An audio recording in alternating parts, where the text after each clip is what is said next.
Hello, and welcome to episode 52 of Snap on This, a Marvel Snap podcast.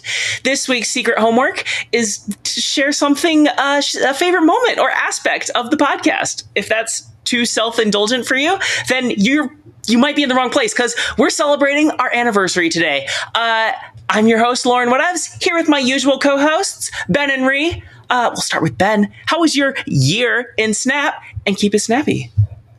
My year in Snap, well, that will be a struggle to keep snappy because it's like 52 times as long as a week in Snap. But I will endeavor to do my best. It was a pretty good year in Snap. I did a podcast with my friends, played a lot of card games, played a lot of other games. I confess, it is, it is my habit to make it about the week. So I have been thinking about things that happened in the past week. There was Golden Gauntlet qualifier thing. There were some hiccups and stuff, but I had a good time. I did not qualify, but I'll get them next time. It wasn't a little bit late for me to be awake, but it was a little bit late for me to be my cleverest self. I will say that. So I don't know. I think I play games better when the sun is in the sky and stuff. But, I had lots of fun, played lots of interesting stuff. It was a good time.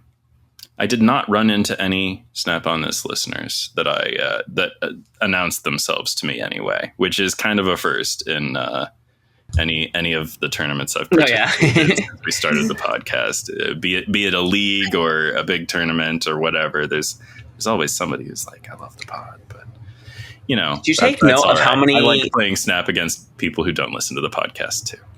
Did you take note of how many Stardust made it into the finals? None. It's true. Well, I found like 4. I went through pages and pages of decks. I found like 4 total. Counting myself. I didn't go through all of the pages because that's a lot of pages, but I got through enough to get a sense that people still don't know about this one. That's all right. And yes, that is my line. It is that people don't know about this one. Not that this one's not good. She's still absolutely wrecking it. And I recommend you check that card out. Although I'm sure you will be more enthusiastic, dear listener, once there's, an Airwalker to be stardusting about. But I think we'll all get hip to her goodness in the end. Other than that, is it true that? Oh, was it F300 Zen? Was that I didn't get to watch it. Were they the winner? I don't know. That sounds like the right name to me. Yes, okay, I'd have to live fact check to be sure. I will say I yoinked. Someone posted their deck, and I was like, I was looking for something to play, and it was so clever. Like, props to them for putting it together, because at first I played it and I lost to another end of turn deck, as we'd been doing these past couple weeks of the OTA. And I was like, okay, I don't like it anymore. And then I realized, no, wait, I could have won, because they put Cosmo in. Because they have to play out the suit first, and you can play the Cosmo before they get the Prodigy. They can't get their 4 times effect that kind of guarantees them the win. And it was a Mercury Cannonball deck, but it had Spectrum, it had a bunch of ongoing cards, and Electra, right? Yeah, that was the winner.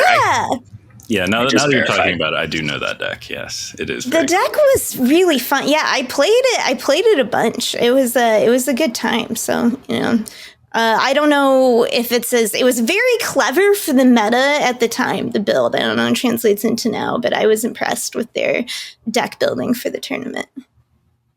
A Gorgon, right? That's what I love. I love the idea of Spectrum counter ongoing decks. Anyway. That's a really smart idea for really good idea for countering the meta and addressing a tournament format. Speaking of the meta, I was not running into all the things I expected to run into. I was a little surprised at the density of Mercury that I was seeing there, and I was a little frustrated by that, because was also playing Mercury. But the thing is, I like being able to move my Mercury so that I can then move the cards that were in that lane, because I was doing Scream things, of course. But the thing about so many mirror Mercuries is that they end up in the same lane and then they're stuck there.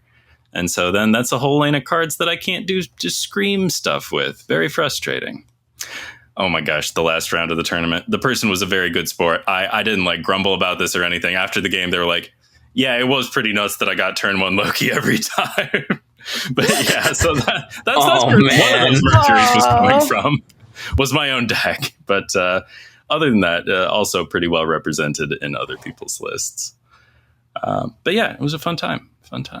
I highly recommend just getting out there. Don't, expect to... Just try to have fun. And I think that tournaments are a lot of fun just to, challenge yourself and challenge the world, that sort of thing. I mean, yeah, it's the World Championship or World Gauntlet or whatever they're calling it. I think I'll qualify in one of them. I've got 2 more chances, right? Something like that. Yeah, 2 more. And they're like once a month. So... Anything else, Ben? I think that's probably it right now for my weekend snap. Yeah. Cool. Or my year-end snap. Aha. It's just a cute cosmetic. We're definitely still on weekend snap. Raye, how was your year-end snap? And keep it snappy. Okay. Well, first, I did want to shout out our friend Scott. He usually has the handle Skosko. Who writes for Snap.fan and is also on most of the media stuff, because he shouted us out in his Burning Questions article, his most recent one, and he said that we were his favorite Snap podcast. So, yay! And I just wanted to say right back at you, because not that I'm super well read right now in all Snap things, but Scott does a great job at writing these articles, because the thing with these type of articles is you want to have this conversational tone. I know when I am speaking, I have all these annoying verbal tics, like saying or constantly, but it's hopefully more forgivable, because in dialogue, the modulation of people's voice that they do unconsciously just makes up for a lot and makes for an ease of processing the information. And when you're writing, it's such a challenge to keep a conversational tone, without, that's easy to read and digest, right? Without doing annoying writing things that are less forgivable. And he does a really great job of that. And also, he does just a little bit of snark, right? Which is snark it's like the spice. So you always want a little bit of these articles, but it should be the spice and not the fiber, of your content, when your goal is to impart information or ideas. So, I just want to say that Scott does really well-crafted articles. If you want to check out his writing, it makes me think of my granola recipe that I love. It's because I wanted to say potato chips, because they're so easy to eat and snack up and eat up a whole bag, but they've got more substance to it. So I'm just keep grabbing handfuls, but it's more nutritious. Yeah, anyway. Better than empty calories. Granola. Yeah, that'll be in the show notes. Yeah. Oh yeah, my granola recipe for sure. We'll provide. Yeah. So once again, your snack segment of Snap on This. Okay, now.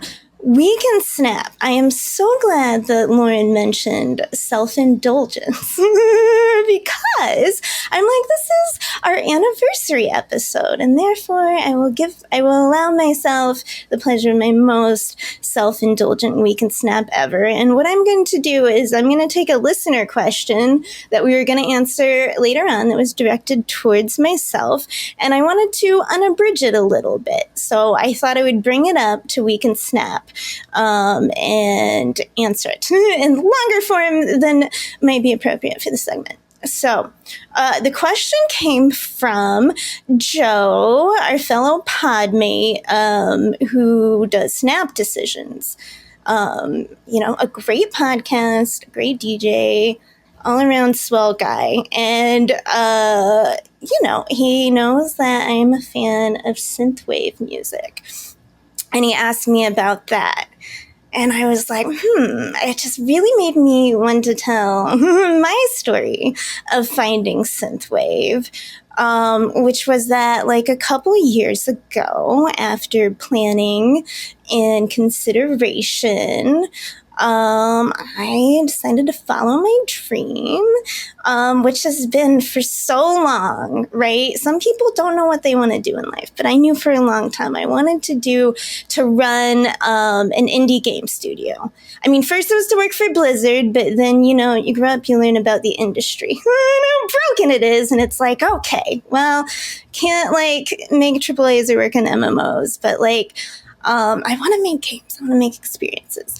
And I finally left to do it. And I started working on a game with a longtime artist friend that had been our joint dream for a long time to make games. And we made several kind of practice games or game jammy games together over the years to do this. And I brought her into it pretty quick. It started mildly as a solo project. And I poured my heart and soul into this game.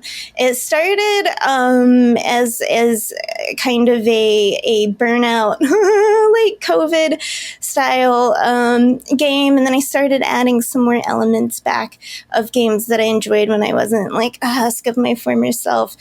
And I did things I was making the game that I wanted to play. I left nothing back. I was making these villagers for the simulation, but I wanted real villagers. I've always wanted to teach a robot how to love. I made villagers that could feel. I took an emotion wheel and I charted it out in a diagram, and I made emotions into math so I could have it that if you planted flowers in the village in this one spot, every time a villager walked by, it would literally affect their emotion. It would pull them toward one of 16 emotions right on this wheel that were intense emotions farther out and then in, and it would have a set amount. It would pull it towards, right? Vector wise toward that emotion, and what pie of the wheel they were in would affect it. And then to keep people from spiraling out, they had a constant pull toward their center emotion, which would be different for everyone, right? Some people are a little more grumpy and whatever.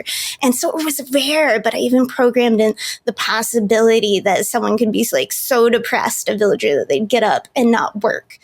Go to their job and the general store wouldn't open, but that would be a rare possibility. Everything that happened, every interaction they had, every time they met another, if they met another villager who stopped them to talk and they didn't like that villager, it's knocking their emotion, right? These were the best. They didn't have a set schedule. They decided things dynamically based on work and priorities and their own personality traits of what activities they would do. I tracked everyone all the time because I built a parallax village. It was all 2D, but you could see all the way back to where your cottage was, right? And all the parallax layers would move differently. And so you could see all the villagers in the other layers, farther back into the distance. I made a platform leveling system for it. I made a whole build a charm thing that was about grabbing, building things out of materials, all with its own control system. I was in the middle of building a procedural forest generation and half doing that, I think, and then half working on this terrarium simulation building system. This game had everything, and it was my heart. And my artist that I was working with on, who was every step, who had built so much. We had pages that were her just just lining out the pixels so that I could position all the images perfectly in the layers that were needed, because we were both like that kind of person.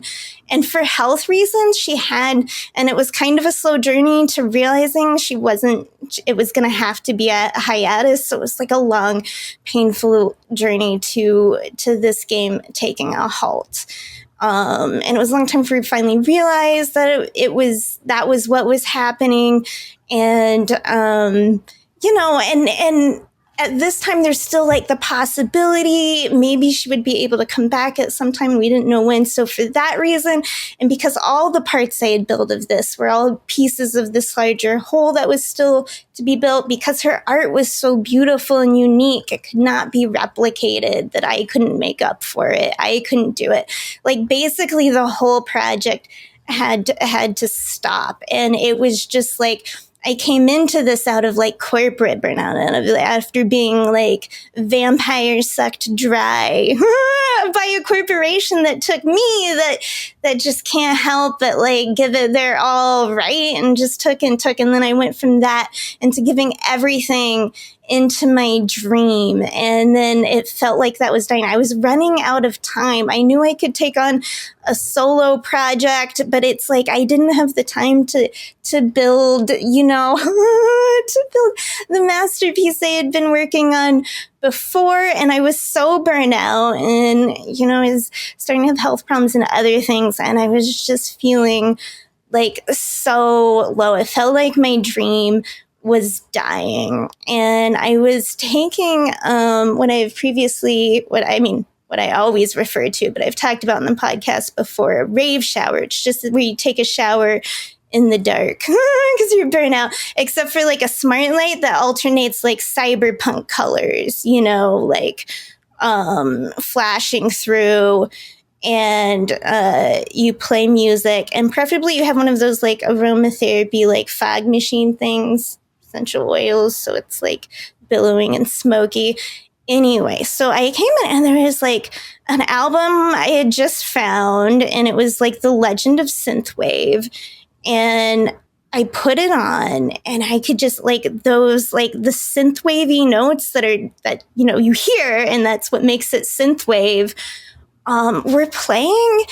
And I could just see, like, the cover of this album is Princess Zelda on a motorcycle with the city in the background. And I could just picture myself, because there was a time in my life, a couple years, where I rode a Suzuki Savage. And when I lacked the mortal fear of death that I have now. But there's this thing about motorcycling, about being on a bike, where it's like, it's so thrilling, but also times where it's so zen.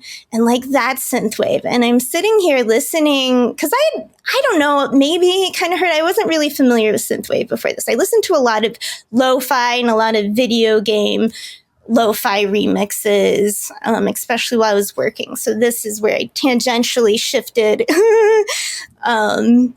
through The Legend of Synthwave. And so I'm there, and I just picture this, like, just on this motorcycle, right, going into this like sunset, but instead of sunset, it's like space. It's like, a space station orbiting a crystal in the background. And it's like synthwave. So like, okay, when you hear the Lord of the Rings soundtrack, right, it teleports you instantly to the scenery, to everything of Lord of the Rings. Like Rush kind of did the same thing. It's like music that builds a world, right? There's a lot that does that. And I feel like synthwave does that for me without having that like reference point I'm tying to. But I return to this world, and I'm there, and hearing the song, it's like, it gave me the idea for the thing I'm working on now, right? Which is, it's like game ideas. I come up with like, I don't know, 3 every podcast. It's like, it's just, they're a dime a dozen, but it's like, a game that you can make, right? That you have your skills that will, with your skills that will still stand out. All of it is so hard. And it came to me there. So like synthwave is like not just something that teleports me to a world I want to go to. It gave me hope in a time I really needed it. You know, it gave me inspiration. So, Joe, I am more of a fan than an aficionado. Aficionado? Is that how you say that? I feel like I've mostly written it, not said it. Okay. I think I'd give it a aficionado, but... Aficionado? Okay. Yeah. So, of synthwave. So, absolutely, if you have playlists, at me, and like I would love to like listen to those while I'm working and everything. But yeah, that is where I wanted to go. When I saw that question, when I thought about how I would answer it, I'm like, that's what synthwave is for me anyway. That's maybe lovely. Thank you. I have had the immense and probably fairly unique pleasure of seeing the game that Raye was talking about, and it's beautiful and impressive. Anyway, my week in Snap, my year in Snap, shit. I had one gimmick and I fucked it up. I spent most of my year in heavy air quotes sick. It's been a rough week. And it was the kind of sick where like I want, if I'm missing work and getting, taking PTO and all this, like, yes, I want to rest, but also like, let me play video games or like do something like that with my time. Let me catch up on Castlevania anime. Let me, something that I like that I'm behind on. And I tried, but I was just like too sick to focus. And so I decided instead to just watch K-pop Demon Hunters a bunch and nap. So, because it's something that brought me so much joy, but also like totally fine if I'm not paying very good attention to it or if I'm falling asleep or whatever. So that was the first half of my week. Second half, I don't know, trying to recover from that.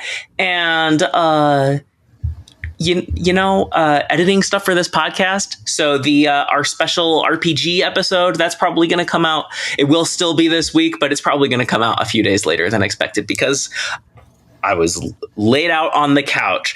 And then also we have a special guest, which you guys are probably aware of because I probably put it in the title of this episode. And if not, look forward to it. Ooh, I've got something to add about that. Oh, there will come a point during that special guest segment when Lauren is upset that there's a word she can't say. The word is bitch. How did I know she would want to say the word bitch? Who knows? That is the word. Yes. I knew it was. My favorite part is when we devour our special guest in ritual sacrifice to appease the ancient gods. If our Snap continues another 10 years. A classic. Spoilers. Okay. Otherwise, there's one Frankie Raye Nova clip that I've been trying to get because she resets if you hit her with Zola, which makes no freaking sense. I'll talk about that more in just a second. And she resets if you hit her with Symbiote Spider-Man, which that does make sense. He's a different card. And so I really want to double her 3 times, but it's hard because the Zola itself doesn't count as a double. I called it. Yeah, because she doesn't see you stage the Zola and resolve the Zola. Like the same Frankie doesn't see that whole thing. Mm-hmm. So I have a plan, but it's tricky, and I'm trying to figure out how to make it easier. Maybe Fallen One will help. Who knows? Anyway, that's what I've been up to.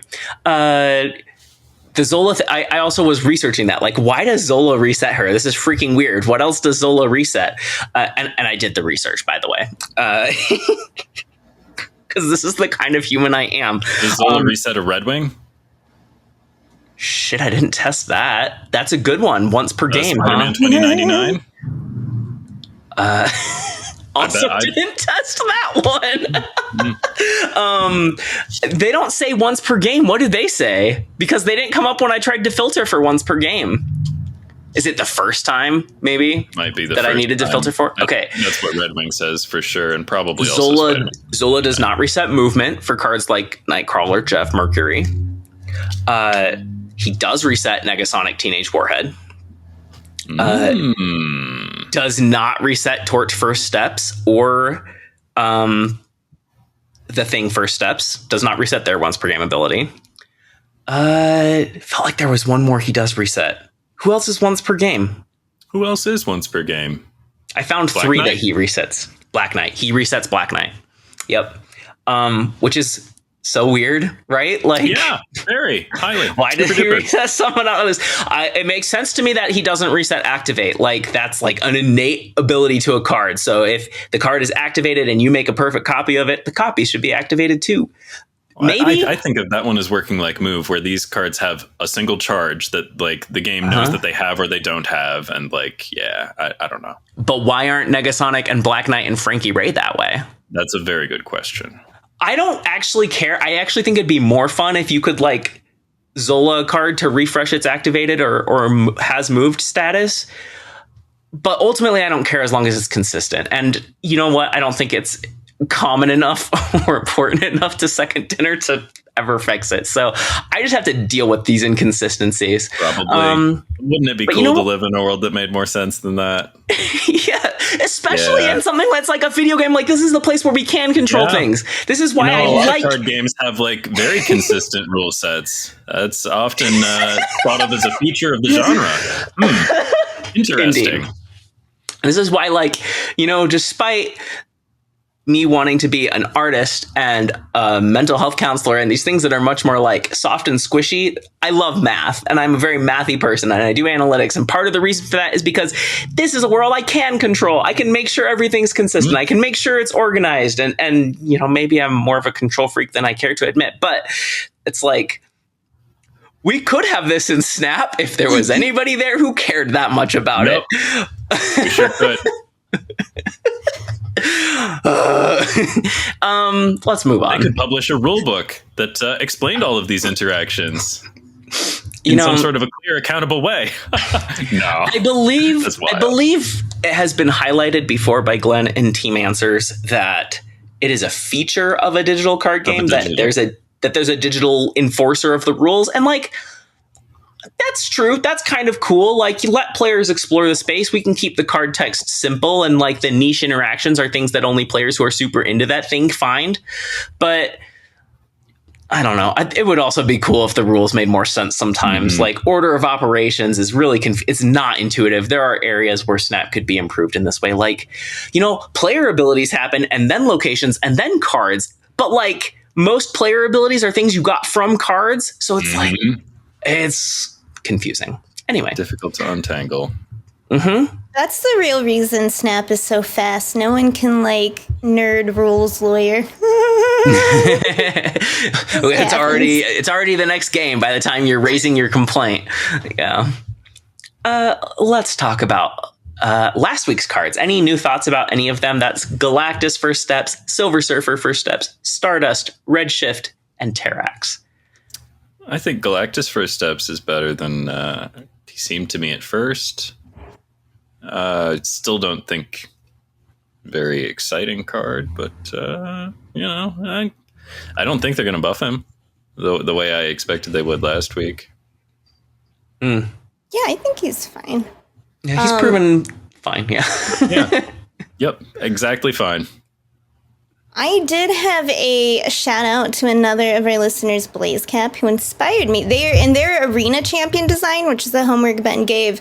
They did Emma Frost, White Queen, and it reminded me how much. Yeah, it reminded me how much I wanted to play White Queen. It's been so long that when I went to build a deck with her, I looked in the Force. I'm like, where's she at though? Is she not a 4?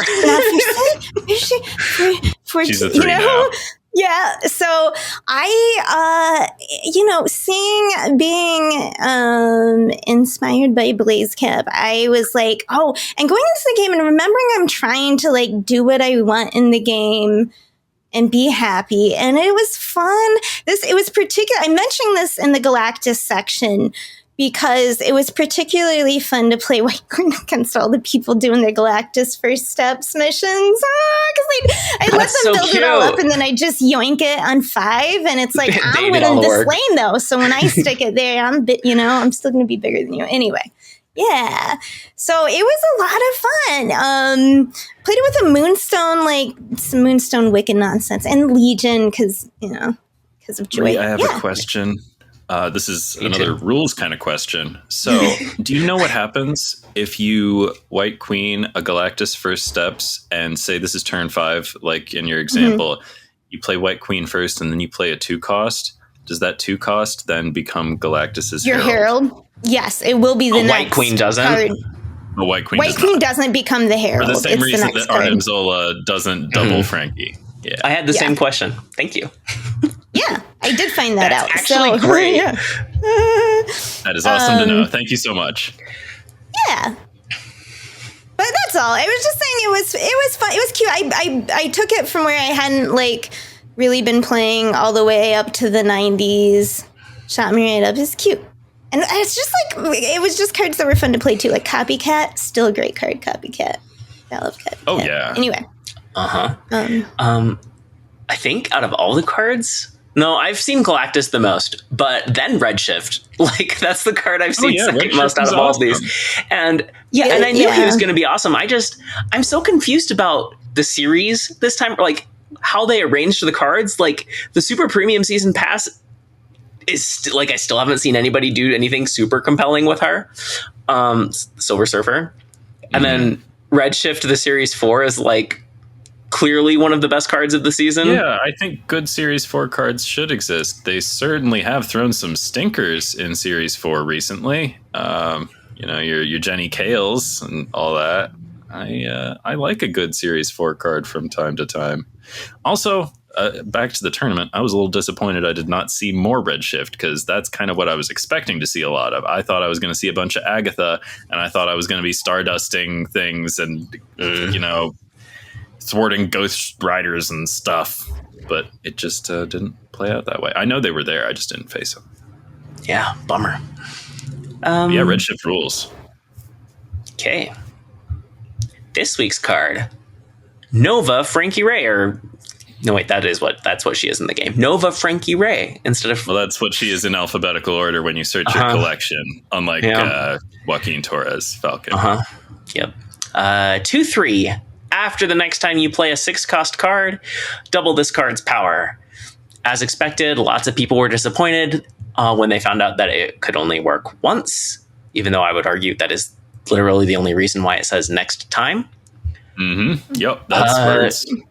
I do think that in parentheses, once is a lot clearer than next it would time. Be, though. That's true.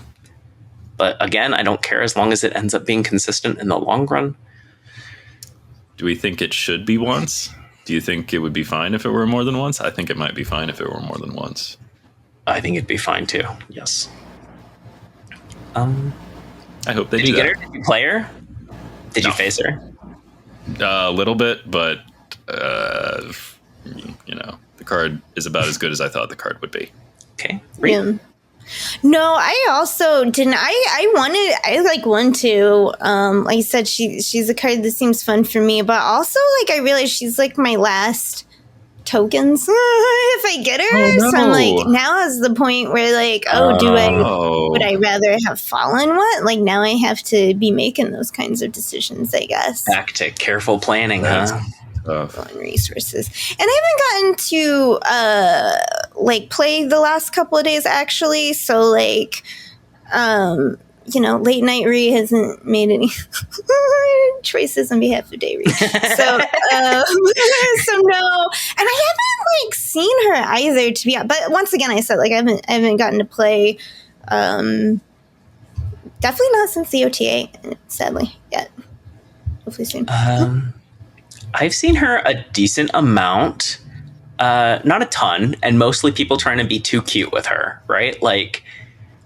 If she just doubles to 10, you play Forge or something small with her, or Agony. There's a lot of people doing Agony. It's she's a 3/12 if you do Agony. You don't have to be cuter than that. Yeah, 2 cards to make well, it's 312. it's a 3-card combo because you have to play the 6 hopefully also. the 6 cost is justifying its own existence, but The yeah. I will say the combo I've been playing with her, it's a 4-piece. I'm using 4 6 costs, which is like extremely high curve for what I'm used to. It's Zola plus the 3 discounting 6 costs. So Mockingbird, She-Hulk, and Sasquatch. Yep.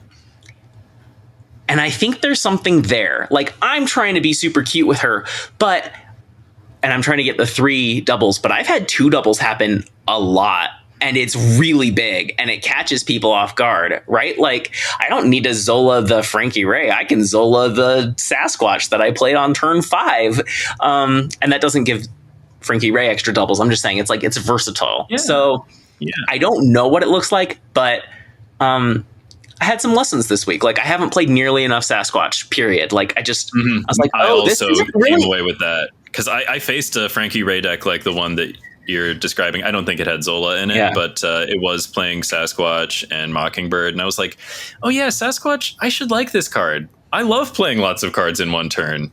Like, why don't I play Sasquatch? I'm like, I rule him out because he's a big card, she's a big card, but she's not really a big card. Like, it's incredibly easy for her to be a 5 cost, but it's not that hard to make her significantly cheaper. And I'm like, I've played tons of Mockingbird, and I'm fine with her going to 6, and maybe because she started at 5. Like, I've played tons of Mockingbird since she went to 6, and it's been fine. And it's like, why am I not also playing Sasquatch? This card is, I don't know, it's a good card. I think it goes very well with Nova. And Symbio also obviously excellent with her. I believe that. It reminds me of one of my favorite genres of clips. One of my favorite tricks is using Mystique as an on-reveal card, because people always love to see it. Whether I'm using Grandmaster or Odin or Absman or whatever, right? You can, if Mystique whiffs her ability, you can do stuff with the fact that she's an on-reveal. And I love being silly with that. And you get emotes every single time you whiff Mystique, or I get insta snaps. Like, I whiff Mystique and they insta snap, and they're like, oh, you don't know that I'm about to do Ronin Grandmaster, and you're going to be sorry. I got some of that too with like Symbiote Spider-Man, like doubling Frankie Raye before I merged in Symbiote, and they'd snap, and it's like, oh, actually, I'm going to Symbiote and then play another 6, and she's huge. So obviously very Shangable, very Shadow Kingable, but she's good at what she's supposed to be, which is a big 2, and that's like, there's value there. So I had more fun with her than I expected. I don't know how real of a card she is, but yeah. Anyway, those are my thoughts. But hey, fun is a start. Some cards aren't even fun. Absolutely. Speaking of fun, next week's cards. First up, we have Fallen One, a 5/5. On reveal, set your max energy equal to this card's power. This is just a vibe check. We don't need a full analysis on these. Are either of you excited about this card? I mean, I can't tell what there is to be. I mean, like, as a person who's not trying to do anything silly with this card and who doesn't even get that excited about ramp stuff, like my favorite ramp card is Hope Summers, and I'm like, is this better than that? I don't know.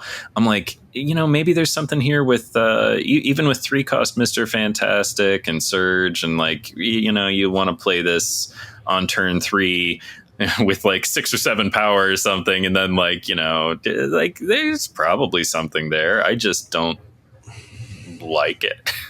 Yeah.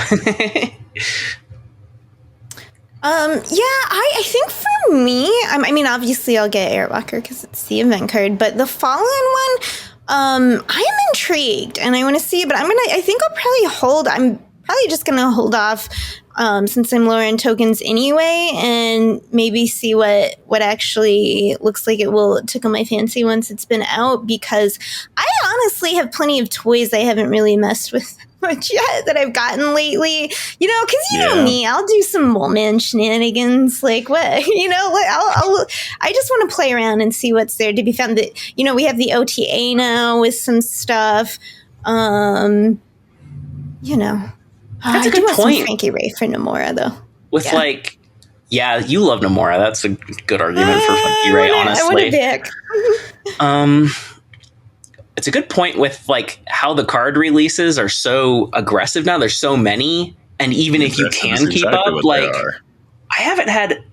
I've started a game with Silver Surfer First Steps in my deck maybe like 5 times at most. Like I just haven't had time to experiment with that card. Yeah. Because 5 cards came out in the same week. That's more than we need. Yeah, and I like having lots of toys, but also like, you know, if I'm a player who can't keep up with everything, it's like very easy to start passing on stuff because it's like, well, I still haven't caught up with the toys I do have. Yeah. I'm still like, I wish I'd gotten around to playing more Sasquatch by now, but how are you supposed to? You're very behind on that one. Well, we are very behind on that. One more argument I'll make, because I know a lot of people, it is just a bummer, like, oh, there's all these cards now, and I can't get them. And I was also, like, collection incomplete, and now it's like, oh, that's not going to continue to stay the case. Yeah. But it has broken up. There are cards, we just saw it with Sue 2, that are going to dominate the meta and be obnoxious. But in some ways, sometimes it does break up. Like in Frankie Raye Nova week, you're not only seeing Frankie Raye Nova decks because people still have old cards they haven't played. You know what I mean? Like it is breaking up the meta a little more for me until the super powerful card comes along that like everyone plays, or the one that everyone was excited about, like an Arisham type card. But yeah, small counter argument for the other side. I don't know where I fall on it. Yeah, keeping the meta diverse or like the game diverse that's a pro. Okay, 3/3 Airwalker coming in high voltage. I don't know. When this is destroyed, replace it with a 4-cost card from your hand or deck. We've talked about it before. I don't have anything to add. Either of you? Seems very strong. Would have given it a 4, but you know, Officer Stardust is not going to let too much happen on her watch. You overrated how much people would have fun playing Stardust. Or maybe they'll have fun once they are forced to have fun. They will see what is fun about this card. Like you can't play too many games before you know a smile creeps across your face. I'm telling you, Stardust is a blast. Oh, also there are some proactive things to do with. Like I think Stardust is specifically good with Merlin. Because you're re-rolling a lot of locations and stuff. Stardust is specifically so good with the things that re-roll locations. Also, I was able to win 8 cubes on a proactive cannonballing with Stardust. I won a game by making sure that the rock would not exist to win the Mojo World. That's nice. So niche, but very cute. Well, that's the thing. Niche things win 8 cubes. That's the game. Absolutely. It was a very clever play. Also, I think last week we might have said that Firelord was coming up because they said he was coming on the 12th. Turns out they oopsied that and he's coming out the 21st. So I think that's next Thursday, same time the same day that High Voltage releases. So he's there too. High Voltage is coming up and they just announced that they're adding a whole bunch of banned cards, including a huge pile of tech cards. Let's talk about that real quick. How do you guys feel about Shang-Chi, Enchantress, Cosmo, Armor, Luke Cage, Shadow King, and Super Scroll being added to the ban list? Hey, you know, I am not shy about calling out things that I think are stupid or silly or that I care about, and I have no problem with any of this. This is all fine. It's just High Voltage. Who really cares? More than that, I love it, though, because finally, the players do get to see a world without Shang-Chi. It's not the exact same world of Snap, but this is the time to play with this stuff. It's a limited time mode that'll be around very quickly. That's optional. Yeah. That we've seen before, so it's a reason to fresh it up. There's prizes in this one, though, so it's not that optional. And it's like, without Shang-Chi, everyone can live their stupid, silly, like, get the most power ever dreams, you know? like, do all your Wong shenanigans. And it's like, if it sucks, well, it was a limited time mode, you know what I mean?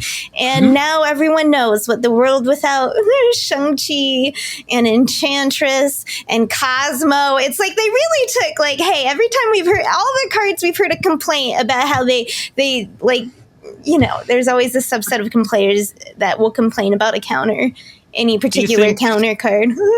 It had to be both Shang-Chi and Shadow King. I don't think it had to be both. Valkyrie's still around. Oh, you're right. Valkyrie also Valkyrie's cost gonna be- 5. Valk is going to be the tech queen of this high voltage, just saying. Hells yeah. Probably. But there's also Rogue and Echo. Like, they haven't taken care of all of them. Mobius, I don't know if you play Mobius on high voltage. Only 3 turns to effect. But I agree, basically, that I'm glad they're doing this experiment that people have been clamoring for. Like, let's get it out. And, like, high voltage is the mode to do it in. Not only is it short run, limited time game mode, but also winning doesn't matter. Like, missions are like 95 to 99% of how you get your points. So who cares? And we don't have any information about how many missions you can skip and still get the card We or anything. do. Actually, they told us. So 2 things that are great. Airwalker is the penultimate prize. So that's how it was when high voltage launched, and then for a while the card was the grand prize, and that's like, I don't like that. I want it to be a cosmetic or a stretch goal at the top. I want the card to be pretty attainable. Airwalker is 12,000 volts, and they say players of all levels of investment can expect to unlock Airwalker by completing at least 6 missions a day. You get 9 missions a day for free. So Alright. you can whiff 1 check-in.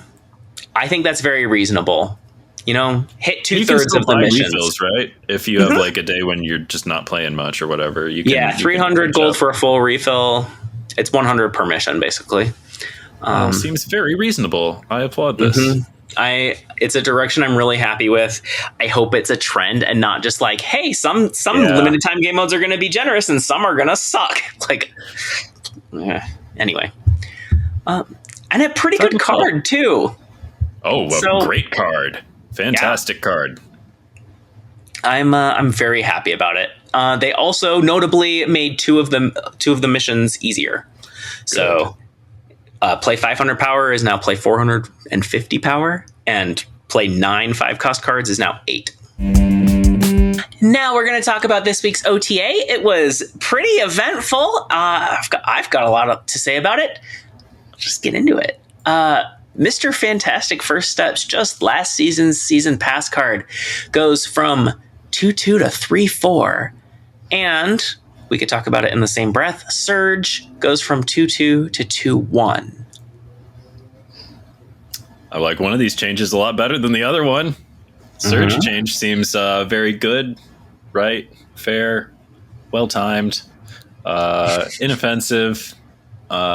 The sort of thing I would have asked for, honestly. Not as crazy about that Mr. Fantastic First Steps change, like 5 minutes after they stopped accepting real money for him. Wow. And also, just coincidentally, 5 seconds after I dropped 5,000 tokens on him. But mostly I like to get aggrieved on behalf of other people. So don't worry about me. I'll be fine. I got tokens. But what a load of horse shit. Yeah. That angle, definitely, right? Like, I saw people saying, I just bought this card. I've been waiting for it to enter Snap Packs or enter Series 5. Drop 5,000 to 6,000 tokens on it, and it's immediately... To be fair to Second Dinner, they cheer. couldn't have seen this coming. There was no way to know that Mr. Fantastic First Steps, that 2 energy would be broken. No one could have told them that. Literally no one saw this coming. Oh, wait, no, everyone did, you morons. Oh, my God. What? Why did you sell it that way in the first place? Why are you charging people $10 for a card that you know that the game can't survive with for more than 7 weeks? Like, what are you doing? Pathetic. They don't have a stable of past overpowered 2-cost season pass cards to learn from. So. Surely, no. It was so needed, though, which is what is underpinning everything you're saying, is that, like, it was too powerful. I felt like every time I wasn't putting it in a deck felt bad to me, to be honest. So, like, I did that all month. it needed nerfed. It was released too strong, and yeah, I don't know why they released it that way either. Agree. If only someone could have told them. Right. It needed nerf, which is the other side of this. Like, I don't think they should hold back balance just because people paid for a card. Like, you don't give it plot armor because it's a paid for card. But there has to be some other solution. And in other games, it's refunds. If a card gets nerfed within a certain window. I would be crafting a new season pass level card right now if this were Hearthstone. Now, actually, I admit, I know that that's a thing, but I have no idea how it works. Do you keep the card? No, you can choose to get it refunded for dust. And I see. Okay, so it's an option. You can, if you want to keep it. I usually did keep the cards because I was like, well, I like having all the tools and things, Yeah, I think that needs to happen so that you don't piss everybody off. You don't lose customer faith. Like, we're talking about people who dropped their tokens, but also the card was for sale up until the last day of the season. Like, somebody could have just spent $10 on it. Exactly. And it got nerfed, a week and a half later, 2 weeks later. I don't know. I think it just, a refund system kind of fixes this problem. It's just shameless. I don't know how they would do that to people, like, and not expect people to get justifiably angry at them. The change itself, like, there's one thing I like about it. I like differentiating Mr. Fantastic First Steps from Surge further. Yeah. I like that. The card's not dead. That I should be clear about that. I don't think they killed the card or anything. I think it's still fine. playable. Going from 2-2 to 3-4 means that, like, but you don't want the closest point of comparison to be Fastos. That's Fastos is dead, right? In Do you ever run hand Fastos? is much better than in your deck. Yeah, I like that it can stack up and stuff. It is but it's not that far from Fastos. It's very you don't small. draw everything Fastos hits. You will get all of the benefit from Mr. Fantastic. It's better. It's just too close for. It's one for per my turn comfort. either way. But Mr. Fantastic is the stacking on multiple times on the same card, or also you can direct it more. Like, if there's a card that you really want it to get hit, you dump the other cards out of your hand. Like, there's a little bit more of hidden control. information to leverage all at once with Mr. Fantastic. So it is certainly still a more powerful card, but like, that was still a very rough fall from grace. It's a massive nerf, though, because of the opportunity cost of now you can't play something on 3. Notably, you can't play all of the First Steps cards together. The whole Fantastic Four, like, you can't afford to play 3 3s and a 5. I mean, you could, but that's all you're doing. You're not taking advantage of their abilities if you do that. It's sloppy. I think this still would have been an exciting card if they had released it this way, because it's still pretty good. Maybe not if they released it this way 5 minutes after Surge, which was also a strange choice on their part. But, this could have been a season pass card, the version that we have now. I just think maybe they should have started with it this way. I don't think it's good enough. Like, you don't think so? And maybe because of how good it was before, but 3 is so much harder as a setup card than a 2. Yeah, but it's the like, everyone would have been like, but we put this in Surfer. I really think that people would have accepted this version as the season pass card. You might be right. Okay, and then end of turn. It's they lumped Havoc and Ghost together as the end of turn changes, but Mr. Fantastic First Steps is also a nerf to the end of turn deck. Mm-hmm. So keep that in mind. They could have made Surge the one that goes to 3 and finagled Fantastic First Steps down to like 2-0 or something. Havoc goes from 2-0 plus 4 to 2-1 plus 3. Yes, the long-awaited Havoc nerf that we all knew he deserved all along. But I like this one because, as they called out themselves, they made it so he still gets the same energy the first time he triggers. So that means the non-end of turn decks, like playing, Havoc, aren't necessarily punished. They're still looking to play Havoc usually on turn 6, sometimes turn 5. So, I like that part of it.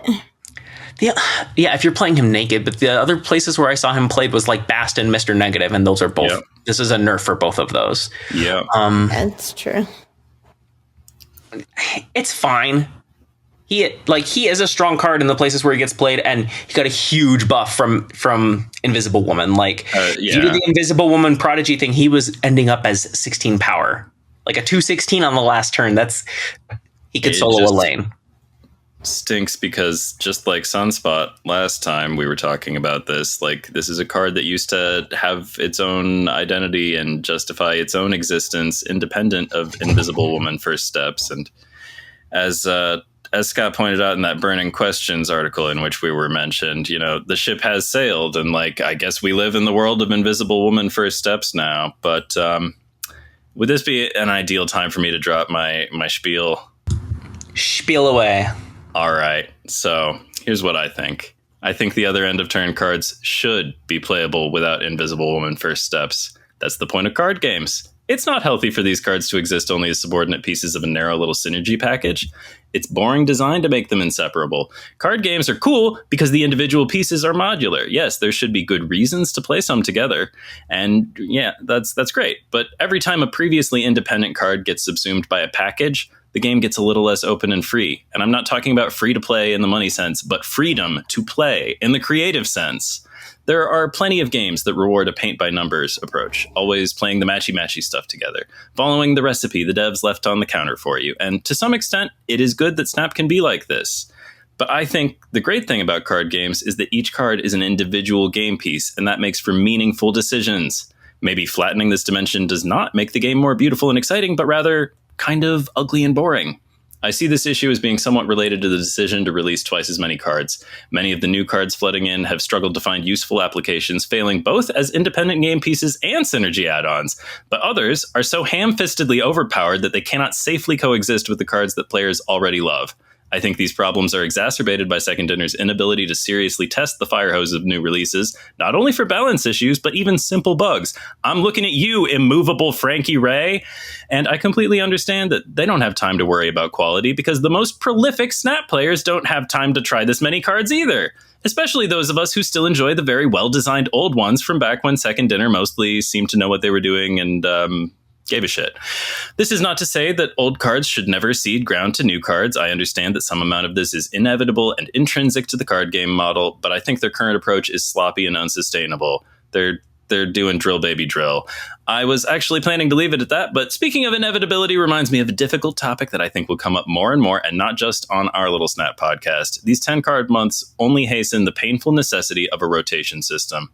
I understand why Second Dinner is very afraid to implement such a thing, and I suspect they will botch it terribly when they finally muster the gumption.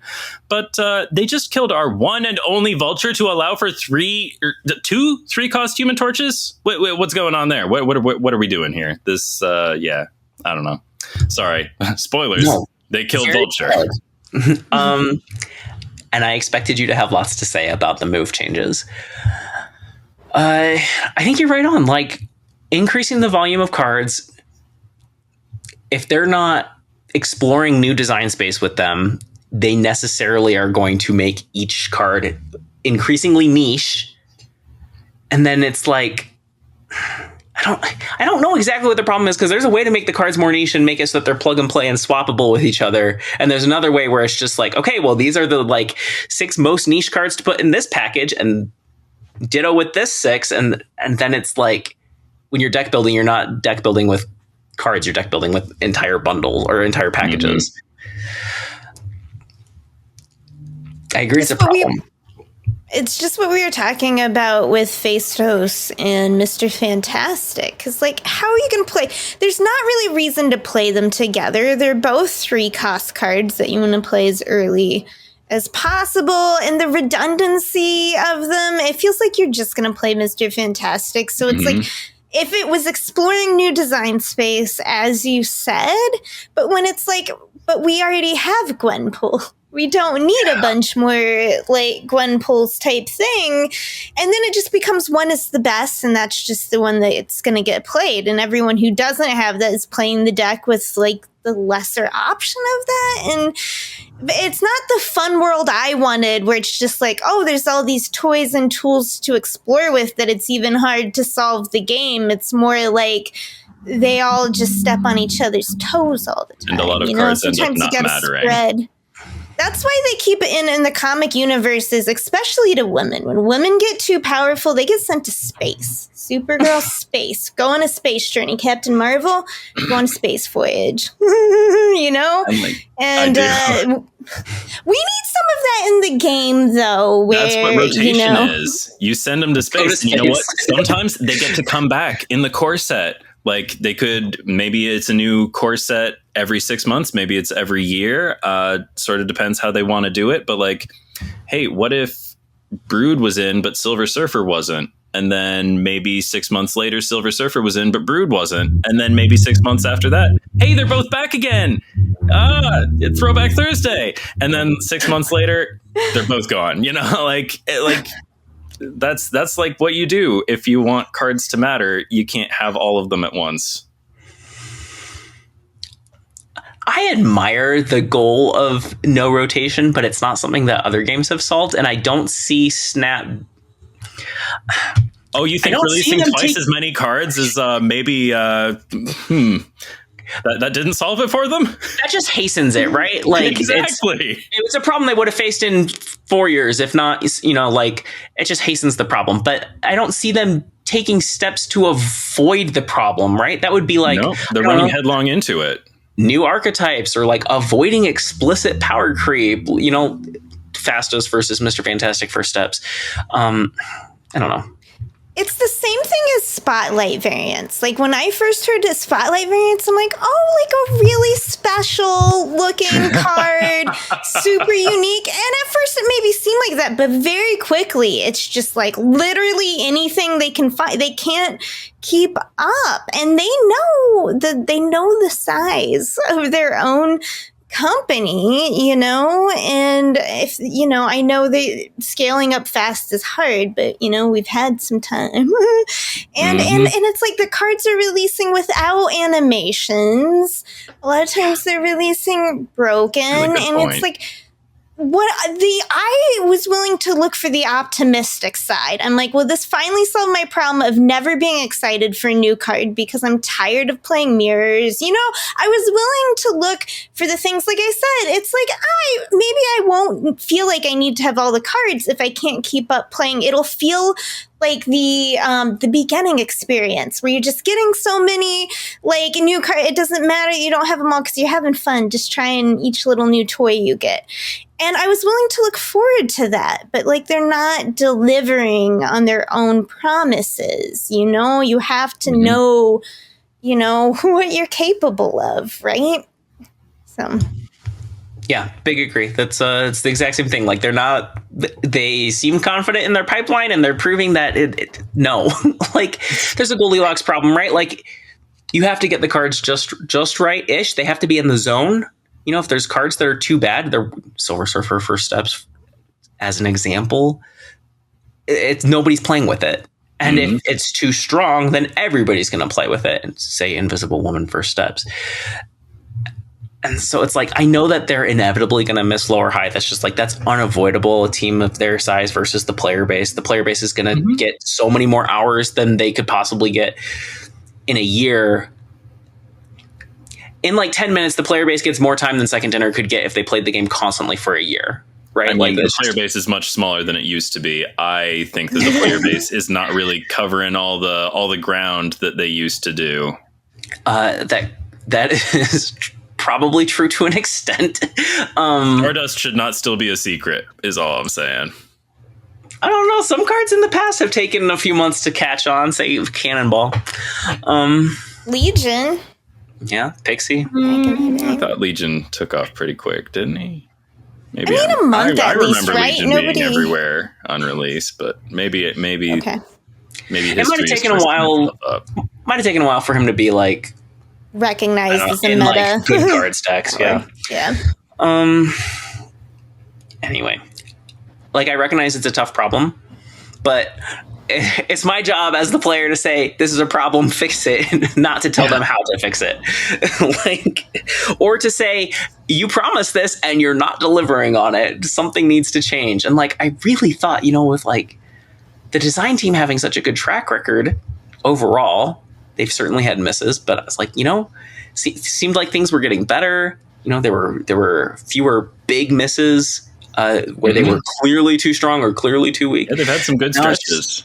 Now it's happening all the time. It's just like, okay, clearly you've grown the design team as far as we know, but not to the scale that can keep up with how many cards you're trying to pump out. Whoever used to be on the design team was doing a good job, and I don't know if it's different people now or what, but maybe more is not better. I don't know. Yeah, it's disappointing for sure. Ghost, the other change affecting end of turn. This is complete rework. Goes from 3/5 to 3/4. Ongoing, your cards are always revealed last. New ability, on reveal, remove the abilities from all end of turn cards here. I mean, nobody was playing her before, but that was an interesting design, and I liked having her around. This design, less interesting, also not really worth playing still. So... But I like that there's a hard counter. I mean, it does put, it's like, hey, like the end of turn deck has a hard counter now. And there's reason for it to put her in surfer decks, sometimes meta dependent, Potentially. I'm not sure I'm convinced that it's ever really worth including this one, but I get the release valve argument, but end of turn is such a small packet, like such a small set of cards right now that are affected. Yeah, this doesn't hit Invisible Woman for steps. Cosmic Ghost Rider is like 2 or 3 weeks away. He would have been an answer to this. I think this, I literally think this is the worst change they've ever made in the history of the card game. Like the worst reworking, the worst buffer nerf. It's so ham-fisted. The card is still not going to get played. I agree her old ability was at least interesting, and she hardly ever saw play, sometimes in like Sarah Tech, right? And I think I saw her like once or twice in a Thor's deck where you're, throwing prio so your Thors are safe from showing. Like, it's not that I never saw her, it's almost never. But I think the problem was she was kind of like a Havoc or a Black Cat, where she needed some synergy to support her. Like, it just turned out that she wasn't the type of card that like made sense, where you're a deck that easily takes priority but really doesn't want it. That's just not something that you pay 3 energy for. And it's insane that she lost a point of power to go to yeah, that part is very silly. That's insane to me. This could be 3/6 and still nobody would play it. Like, it's a dog shit card. It really is. Hate this change. And as much as I think Ghost's old ability was cool, I would have been fine with her getting a rework to something else that would actually be playable. I never played her. But the new text is so bad. Yeah. And it's just like such a little gesture. Be like, look, we know the deck's a problem, but now you can stop it with the worst card ever. Okay. What if she was instead end of turn effects don't activate, or activate the keyword. That is another good point. If they wanted an end of turn hate card, they did it wrong. She should be ongoing. End of turn effects don't happen here, because now you have to time her perfectly, and your opponent can play around it. And it's just here. Global maybe bad stats and let it be global. End of turn effects. I agree. Like, look what Luke Cage does that. I think that's what she should do. It's just hard stop all end of turn effects. Those global ones are potent. Your Mobiuses, your Cages, your Stardusts. Yeah, I think Cage limits design space, and I don't think that he's a forever card, right? He's just holding the space until they split him up. But look, Ghost ability could even be cooler if there were more end of turn cards, right? Like, you could cancel your own. there's like 3 of them where you don't care if you remove it, right? Like Hydra Bob, Black Cat, Mr. Fantastic First Steps on the last turn. There's a few where you don't care. And then there's a Tuma as the one that's like a clear drawback. She's not good enough for that. And she doesn't have enough support for that to be a cool thing. Like if she opened up this new deck where it was like Sauron for end of turn, that would be cool. And maybe that'll happen, but maybe. I don't think out of any of our like data mined cards that's coming. You know, there's Viv Vision is an end of turn card. So okay, cool. Want her to do that. Yeah. We got a hate card for next turn's or next season's season pass card. Like anyway, I already said I hate it. It's really bad. It's really sloppy. Could have been cool in a different context, but we don't live in that world. And I'm surprised they didn't want to sell us a new card that does this thing, you know? Like, if you got to put out 10 cards every month, maybe one of them could have been this. I mean, in a way, this is more evidence that balance and monetization are not strongly influencing each other, because she is going to hurt Cosmic Ghost Rider's sales. Yeah, well, I mean, Cosmic Ghost Rider is going to hurt Cosmic Ghost Rider's sales. I do already think he's a bad card, but, you know, he might have been sold to people who, like, really hate the end of turn deck. No, for sure. Like, they are not always operating on, like, devious master plan levels of coordination. Like, which is good. Yeah, no, it is good. It is. And I don't know if they want to. I mean, I just know that they aren't. That goes back to the refunds should be a thing for cards that get nerfed within a certain timeline. Like that would disincentivize them from doing balance changes in order to take advantage of monetization. Okay, let's move on. Move is getting a bunch of changes. And, you know, Ben, do you just want to take these? Like, I'm not going to have anything valuable to say on top of what you will have to say. We'll see. The first change on the list is Vulture to 1/2. When this card moves, +3 power. So the first time you move him, he's better than Human Torch. Everything after that is downhill. I mean, I guess the second time he's equal to Human Torch if you didn't do anything special to Human Torch. And this is old Human Torch I'm talking about, not new Human Torch. This is absolutely... oh my gosh, I was talking with people like Thursday about this yesterday, and everybody's pretty upset about this. Vulture had a very cool identity as a 3/3 that gained +6 power. You could move him onto Fisk Tower, and he would start scat singing "So What" by Miles Davis, because like he's still 2 ahead if you move him onto Fisk Tower. He does not give a shit. So it's really disappointing to see him become an unplayable 1-drop, because he was one of my very favorite cards in the game. And that really sucks. And why did they move Vulture down to 1/2? Oh, so they could move Human Torch up to 3/3. And he still doubles his power when he moves. He still does the same thing, Human Torch. It's just, they just sold us a 3-cost Human Torch first steps, and I don't know why they're trying to steal his thunder with this one, who now does invite people who are, you know, if you're interested in doing this, throw him in a deck with Zorn and Topaz, maybe Hercules if you're feeling real greedy.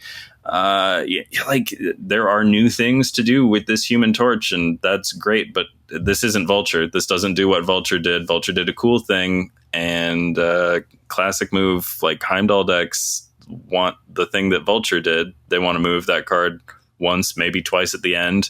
You know, like, it. This is just goofy as hell. I almost feel like I should have prepared better notes for this. I should just quote some shit that Thursday said, because Thursday's hard to tell. I can recite some things I've seen other people say. You've kind of touched on it, but it's like the new 3-cost Human Torch. Like, he's viable. He lets you do something, but it's a new thing. It's a greedier thing. It's different than what old Human Torch or old Vulture did. And like, they really, really hurt that move deck. And I know, like, you didn't, as far as I know, you didn't even play Human Torch. I did not even play old Human Torch. They act like move synergy is just Human Torch, and that is not even the case. Like, in their justification, they seem to, wow. This really bothers me. Also, hey, even aside from mechanics and things, I like Vulture. I love minor Spider-Man villains. I love that I get to play Vulture and Kraven all the time in the same deck and stuff. And it just sucks that I'm not allowed to play Vulture anymore, but they're giving me 2 different 3-cost Human Torches to fiddle around with if I cared to do such a thing, which I don't. And like, why kill Vulture just to make more boring Human Torch stuff happen? Like, and don't they want people to pay more attention to Human Torch first steps with his cable knit sweater? Like, isn't that the version they think we're supposed to care about in 2025, not the 2022 one? Like, nothing about this makes sense, except that they're clearly worried about Sparky in Robots Means Activate. So good future proofing, guys. Genius game design.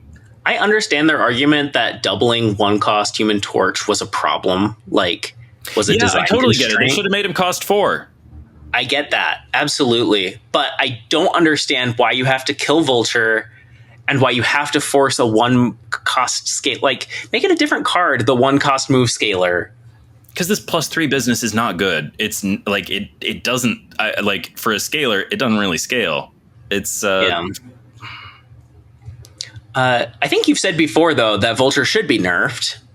Yeah. Would you just do usually, what, like usually, +4, +5? Usually in jest. No, when I've said that Vulture should be nerfed, it has mostly been as a joke, but also as kind of like one of those things. Very strong. No, it is very strong, and that's I usually say it to make people get around to the conclusion of, oh, +6 is pretty strong, right? I don't actually like. I for the record, I think the first time I said it, it was only +5. Okay, but yeah, Vulture was just right. Vulture was on some Goldilocks shit. This is very disappointing to me as a person who likes playing that card. I hope we see another move scaler basically come back with Vulture's old stats and text. Like, well, so that you can have 2 different types of move decks. You can have Vulture the one cool type character. Yeah. Okay. Portrayed Well, by then Michael Vulture Keaton in the Spider-Man Homecoming. Well, then revert Vulture and add a new one. Like, I don't care how they do it, but it would be like, I think that there's room for both 3-cost Vulture and 3-cost Torch. I think there's room for both of them to exist. Perhaps. One of them is Also, greedier.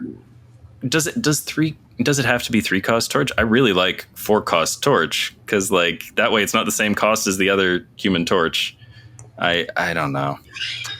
I think it's very silly that, like, you know, at least with Spider-Man, are we playing the 2-cost Spider-Man or the 4-cost Spider-Man? Or the 1-cost Spider-Man who is also a 4-cost Spider-Man? Like, I think it's more interesting to have those kinds of decisions, especially for people who like to build themey decks, because I know that like people like the Fantastic Four, and it just sucks that they all cost 3. Yeah. All right. Topaz and Doctor Strange? Topaz and Doctor Strange, completely inoffensive changes. Topaz is a 3/5 that still has kind of a clunky ability, but a cool one. And Doctor Strange still has a great ability, and it's fine that he's 2/4 because it is a tricky ability. You know, it doesn't play itself, and it does. I think it does merit a slightly above rate stat line. Yeah, joins a couple other 2-cost cards that are like, yep, you know, we're making 2/4 the new baseline. Yeah. Well, and then also Domino and Invisible Woman now. I'm surprised you're not more excited about Topaz. Oh, I am excited about Topaz. I just like 3/5 with upside. Yep. That's your jam. Oh, this is good. I like it and stuff. It's just like, it's hard to get excited about it when they killed Vulture. So like, what are we doing with Topaz now?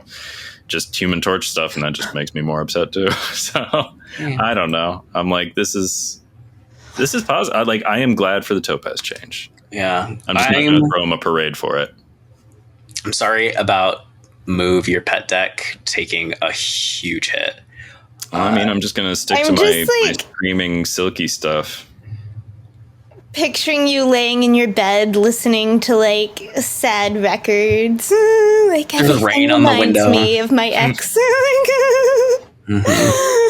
Ben's old move deck. Okay. It's just tragic. Okay, but I'm excited for the next one. Okay, White you tiger. take it. Tiger spirit. Okay, all it is that the white tiger, the tiger is getting an additional power and going to 9. But I've always had a soft spot for white tiger. One, she's often a backup in Namora decks. For, Wong shenanigans, Odin shenanigans. She's one that I always love pairing with, like, Patriot in sneaky ways, because I forget if Patriot is currently, like, in the ins or outs with Ravona. I keep, like, adjusting numbers, but, like, there's been fun stuff there for me. Just because it's such a weird ability, because she's a 5/1, so you could, like, Cersei her. There's so many little, like, ways that she can fit in, it's just some quirky little decks. So huzzah! It's still, not hitting the level where, like, Shang-Chi needs to get involved. You're just sneaking right under that radar with it. But it makes it better, and a card that I like to play. And I have the Savage Lands variant, which is a really sweet variant. I have an ink on it now. It was, like, from a gold bundle, like, very early on. So I feel like, probably not everyone has it. I always feel really classy when I put it out. I'm like, emote it. Hard eyes it. I demand it. So yeah. Yay for white tiger. It's a good change. It makes sense. Like, it's keeping up with power creep. I feel like they've got a stack of these, and I wish that they were a little bit more aggressive of getting through them instead of just, like, sprinkling them in as they need to fill out the OTA. Like, let's accelerate this process. Terrax, 3/3 to 3/4. Is a good card for them to be cautious with. Yeah. This PowerPoint makes him clearly better than Rockslide. I don't know why they did it. So, they talk about, like, they need more data before they could make big changes like this. We've run into this before. Rockslide is a 4 cost. I know. No, okay. I know that. But I think the 1 point of power is enough that Terrax is just the better card now. All right, because there was a previous episode when I just let it go by. I learned my lesson. I appreciate you. Okay. Before it was more of a, But this is now that I understand what you're saying when you say that this is better than Rockslide. I fully know Rockslide is a 4 cost card, and I think Terrax is clearly just better now. Isn't automatically a bad thing, but, like, this is the kind of not super fun deck that you like. It's fine for it to be viable, but let's not make it a big meta presence, Also, I talk all the time about these, like, +1s that don't matter. This is a +1 that really does matter because it makes it more likely that you're going to win that lane. So, like, you're just going to be shuffling more rocks with Terrax than you were last week, And they want to be careful with that, I think. Shuffling rocks is, as you mentioned, pretty unfun for the person drawing them. Yeah, they really have enough data to do it already. It's been 1 week. I don't know what they were thinking. It's inconsistent with past things they've told us. Yep. On to our side quests. First up, we're going to do some listener questions. Let's get into it. We'll go through these as fast or as slow as we feel like. We appreciate all of you who submitted questions. Okay, first up, a bunch from Mod Supreme Models, who ran our Magic game for us. I'm going to rotate our order. Or do you just speak up when you want to? What feels right to you? We don't know. No strong opinions. Okay. Do y'all hope to affect Snap in any way? If so, how? Because we've already admitted this is a self-indulgent episode. I'll go ahead and say, like, we have affected Snap in at least some ways. They said Splitsmas in official announcements before, like, official, what am I trying to say? Messaging. They've said Splitsmas, so, like, we've affected that. I've heard other people say Tuzin. Those are small ways. Obviously, like, sitting on the Splitsmas thing, like, I have affected Snap. I discovered a giant bug with the splitting system, and they compensated us for several months after that. And I've been critical of other things before, and I try to give lots of feedback to the devs in creator space that I have access to as part of the creator program. I think it's literally the best part of being in the creator program. Go ahead. You're here. He agrees. Oh, okay, fine. All right. Well, I am not in the creator program, and if I have the power to affect Snap in any way, I think it is probably more so by talking to the players and reminding the players what they deserve. That's what I think. I don't know. That sounds silly, but I just want to remind people that they've paid a lot of money for this, and they deserve for it to be good.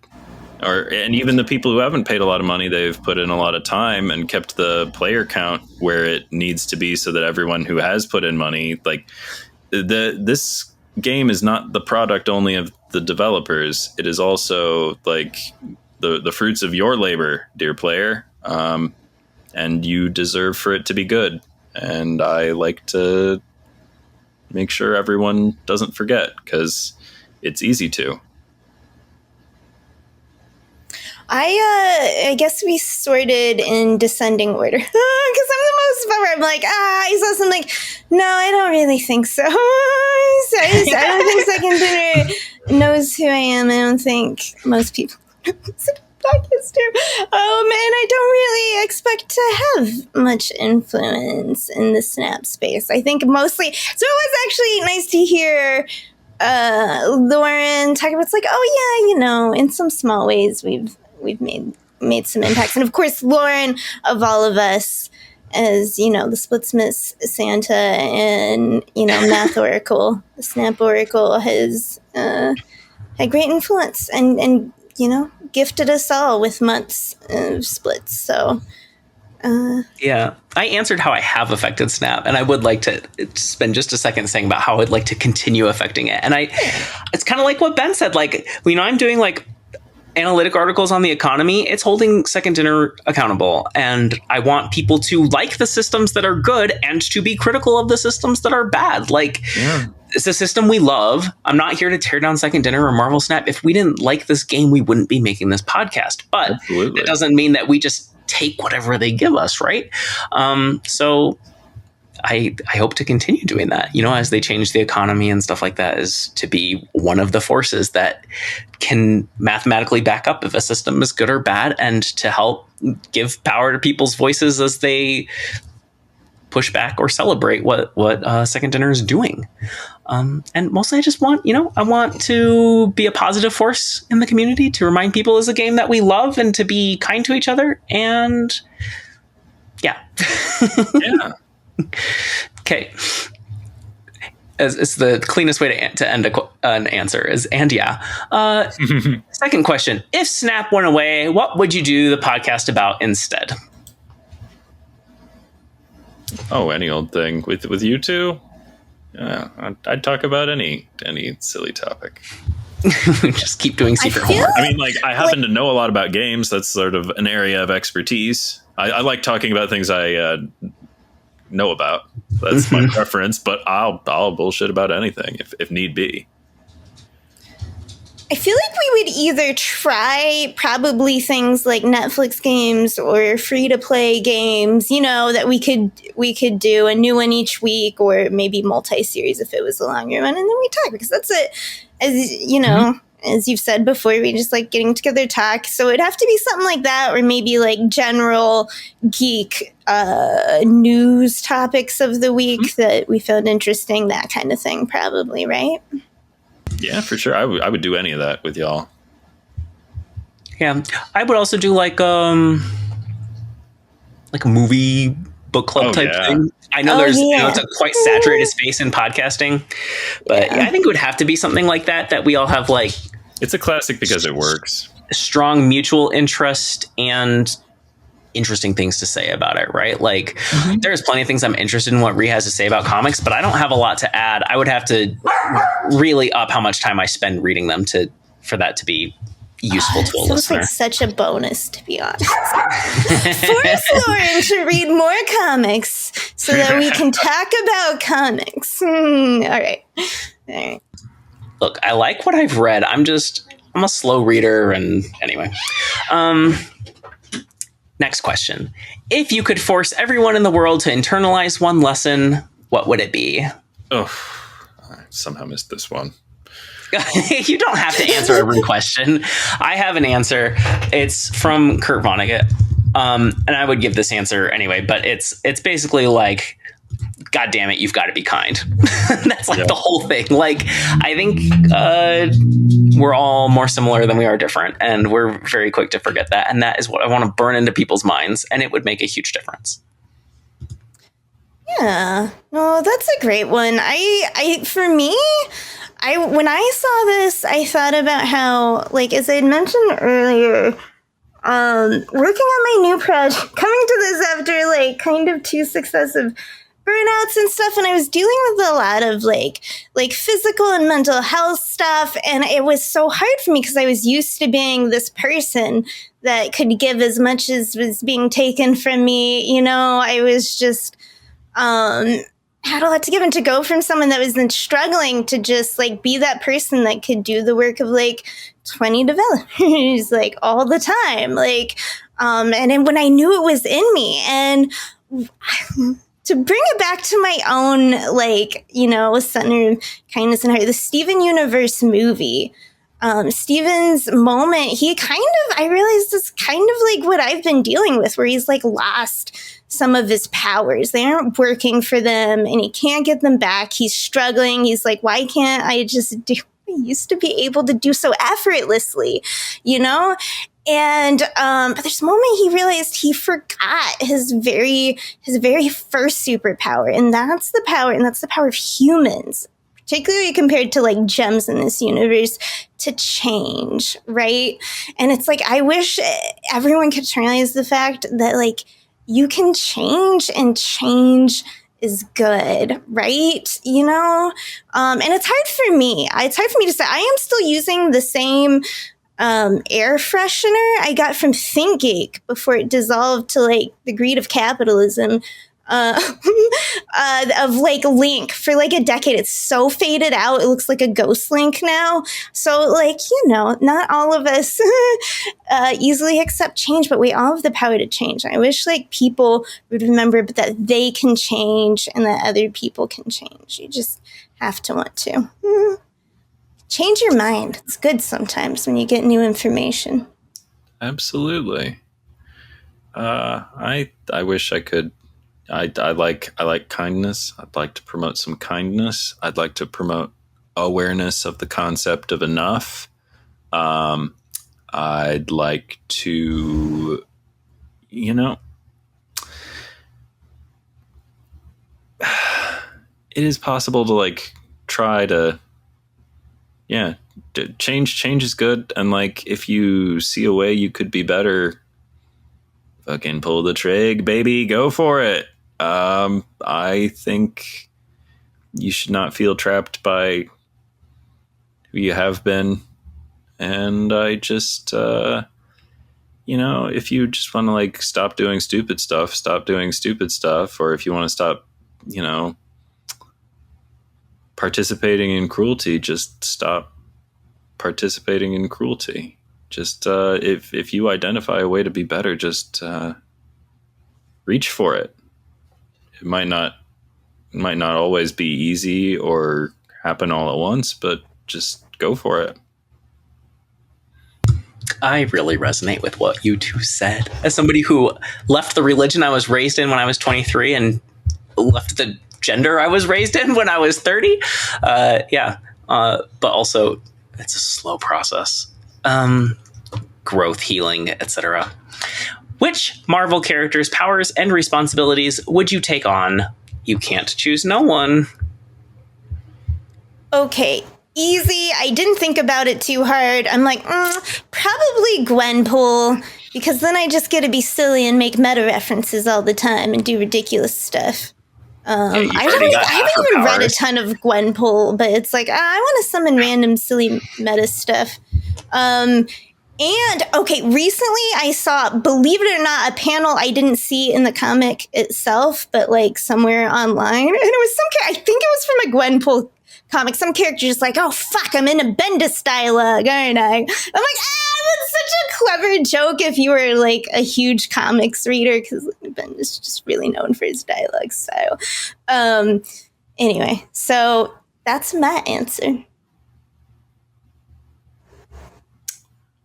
I don't know about all these responsibilities. That's what I'm saying. Take a Bitsy character. I mean, I don't know. Like, if I had to have, which characters are not responsible for very many things? I'm really thinking about this. I'm like, I don't know. Like, obviously, like the good powers are like teleportation and super speed. Those are the good powers, right? But if you had them, you would have a responsibility to There's a saying. Dude, yes, nobody gets sacrificed more than Flash, to be honest. The speedsters are always the one to pay. It's true, but it is the best power to have. I don't know. I guess it would be cool to like be able to heal people or something. I think I'd be able to live with that responsibility if I could do something that good, you know? Yeah, I don't know. My first thought was like Great Lakes Avengers, like somebody who's like, doesn't really have a lot of responsibility. And I would take like a, D tier power if that's what it meant. I mean, those guys have kind of cool powers, even though they're niche and weird. Yeah, like Squirrel Girl. Totally. I will take communication with squirrels. We're all such adults. We're like, okay, who's got the least responsibility? Because I just really can't handle more. Yeah, exactly. I would love to make the world a better place, but coffee first. I would break if I had a lot of responsibility, a lot more than I already have. I know. Okay. With that cheery note, mandatory burnout gave us 2 questions. You get to bring one character from DC Comics into Marvel Snap. You don't have to design the card. I just want to hear what your all specific interests might go with the question. Vertigo counts. No Sandman, though. That guy's a snooze. My answer is going to be very basic, but I'm going to say Harley Quinn, and only because of the newest cartoon, and she's a blast. I love that show. That show's great. I adore her. Before that, I probably would have picked one of the Teen Titans, Starfire or Raven. I zeroed in on the Vertigo of it all, and I was like, oh, you know what would be fun? Fables characters. I love, because like, okay, fairy tale reimaginings are fun, and comics are the perfect place for them, because you want them to be visual, you know what I mean? You want to see the designs of them, and, which is what, sorry, I'm unfamiliar with Fables by Bill Willingham. Please let me be getting that correct. I've had to think of it. The author in a while.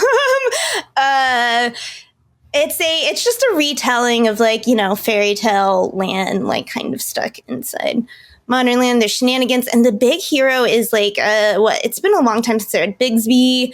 The wolf is the first person that it follows. It follows several people. And Telltale Games, before they were lost, the creative. Sorry. I mean, they had other reasons. I shouldn't just constantly pull out the same refrain. Okay.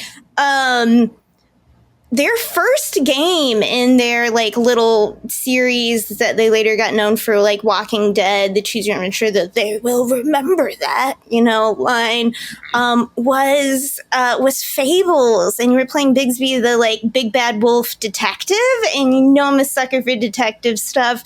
So I love, that is my favorite still of the Telltale games, even though they like developed some things later. Some good stuff. Let's bring some fun fairy tale reimagining into I don't know. If I was going to bring something from Vertigo. I don't know. I'd probably.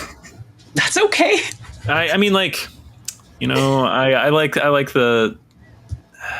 I've read some DC things, read some Justice Leagues and stuff, some various Batmans, some Birds of Prey, some Outsiders, these things. Mostly around the early 2000s. Very much the era of spider lore from 2004. I like Booster Gold, all right. Got a little robot buddy called Skeets. That shit's hilarious. I don't know. Guy Gardner's all right. I like the characters that can't be taken that seriously. I like how Kilowog calls people poozers. Yeah.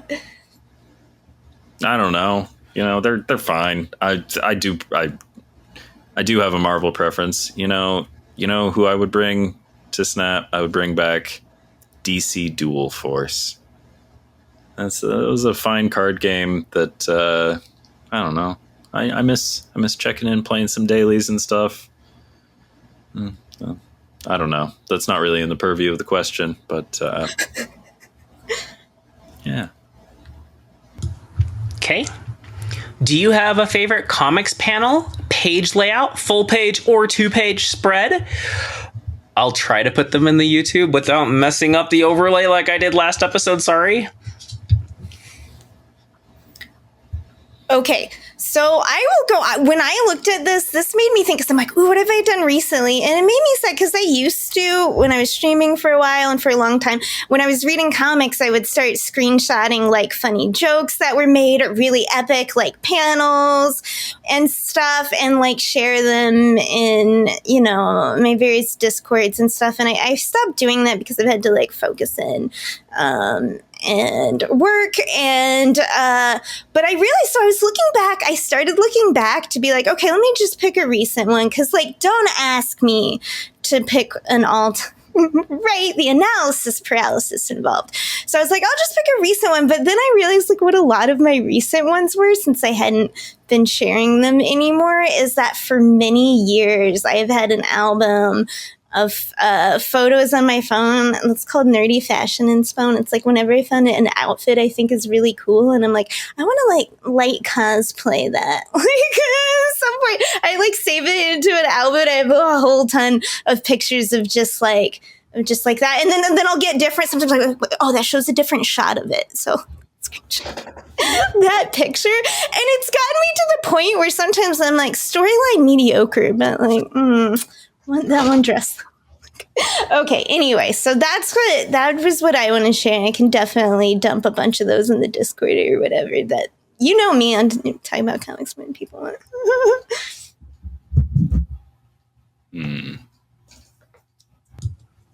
I can take off if you want more time to think about it.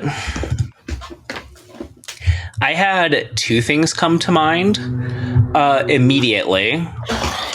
Maybe 3. One is just a generic concept. I love like a Where's Waldo page where it's like a big zoom out and there's tons of shit happening. I don't mean Where's Waldo specifically, but like a page like that, right? Like Spider-Verse, and there's like so many characters and you get to see what all the characters are doing and how they're interacting with each other, and it's really cute. That's just fun. The other things I thought of were Zoe Thorogood has It's Lonely at the Center of the Earth, and she has this absolutely stunning page where it's all black and she's in the foreground. The camera's behind her and she's like dark gray, and then it's just the face of this like monster that represents her depression, and it's bright white. It's beautiful and stunning. You turn the page and it's in your face. And then the other thing I thought of was On a Sunbeam, which is this really lovely graphic novel that's like people in space who are restoring an old city planet thing, and it just has the most interesting like architecture, but it's like old and ruined architecture. I don't know, it's like fantasy sci-fi. It's just really lovely, and it has beautiful spreads of this environment. Well, I didn't really have an answer that sprang to mind, so I grabbed the nearest comic book. It's a good one. Here, it's a confrontation between Kitty Pryde and a Wolverine who is not himself. He is Death the Horsemen of Apocalypse, and they're scrapping it up. Cool. It's pretty good. Great, thank you. His claws are very sharp, but she's very intangible, so not a lot is not a lot, tough to land a hit. Yeah. But it shows the power of comics, right? And like why people so think like, oh, because it's pictures, it'll just translate easily to movies. And it's like, well, have you read Alan Moore? No, it's like, because look how they utilized, it's like the idea, right? The whole concept of their two, antagonists there, and, their conflict laid out in the middle, right? You can do, or how Lauren talked about when you turn the page, right? The impact of that panel being a bit of a surprise for you when planned out. The best comic books, which is usually then a combination of a great, writer and artist working together to utilize the panel, right? If you're ever interested in looking at the study of the theory of comics, I would recommend there's a series called Understanding Comics by Scott something. The name isn't coming to me, but we can put it in the show notes or whatever I find out later. And he talks about all these, like even the power of the gutter, and just like, if you're interested in like film theory style stuff applied to comics, you've either already read this or maybe you would find it interesting. And it is of course a graphic novel. I've read a lot of it, and it is phenomenal. There's a reason that it's like the go-to thing that people refer to learn comics. Joe from Snap Decisions, we already hit one of his questions, but there are more. Raye, what was the first comic book you remember reading? Okay, so when I was very little, my mom used to shop from garage sales, and that's where like all my toys came.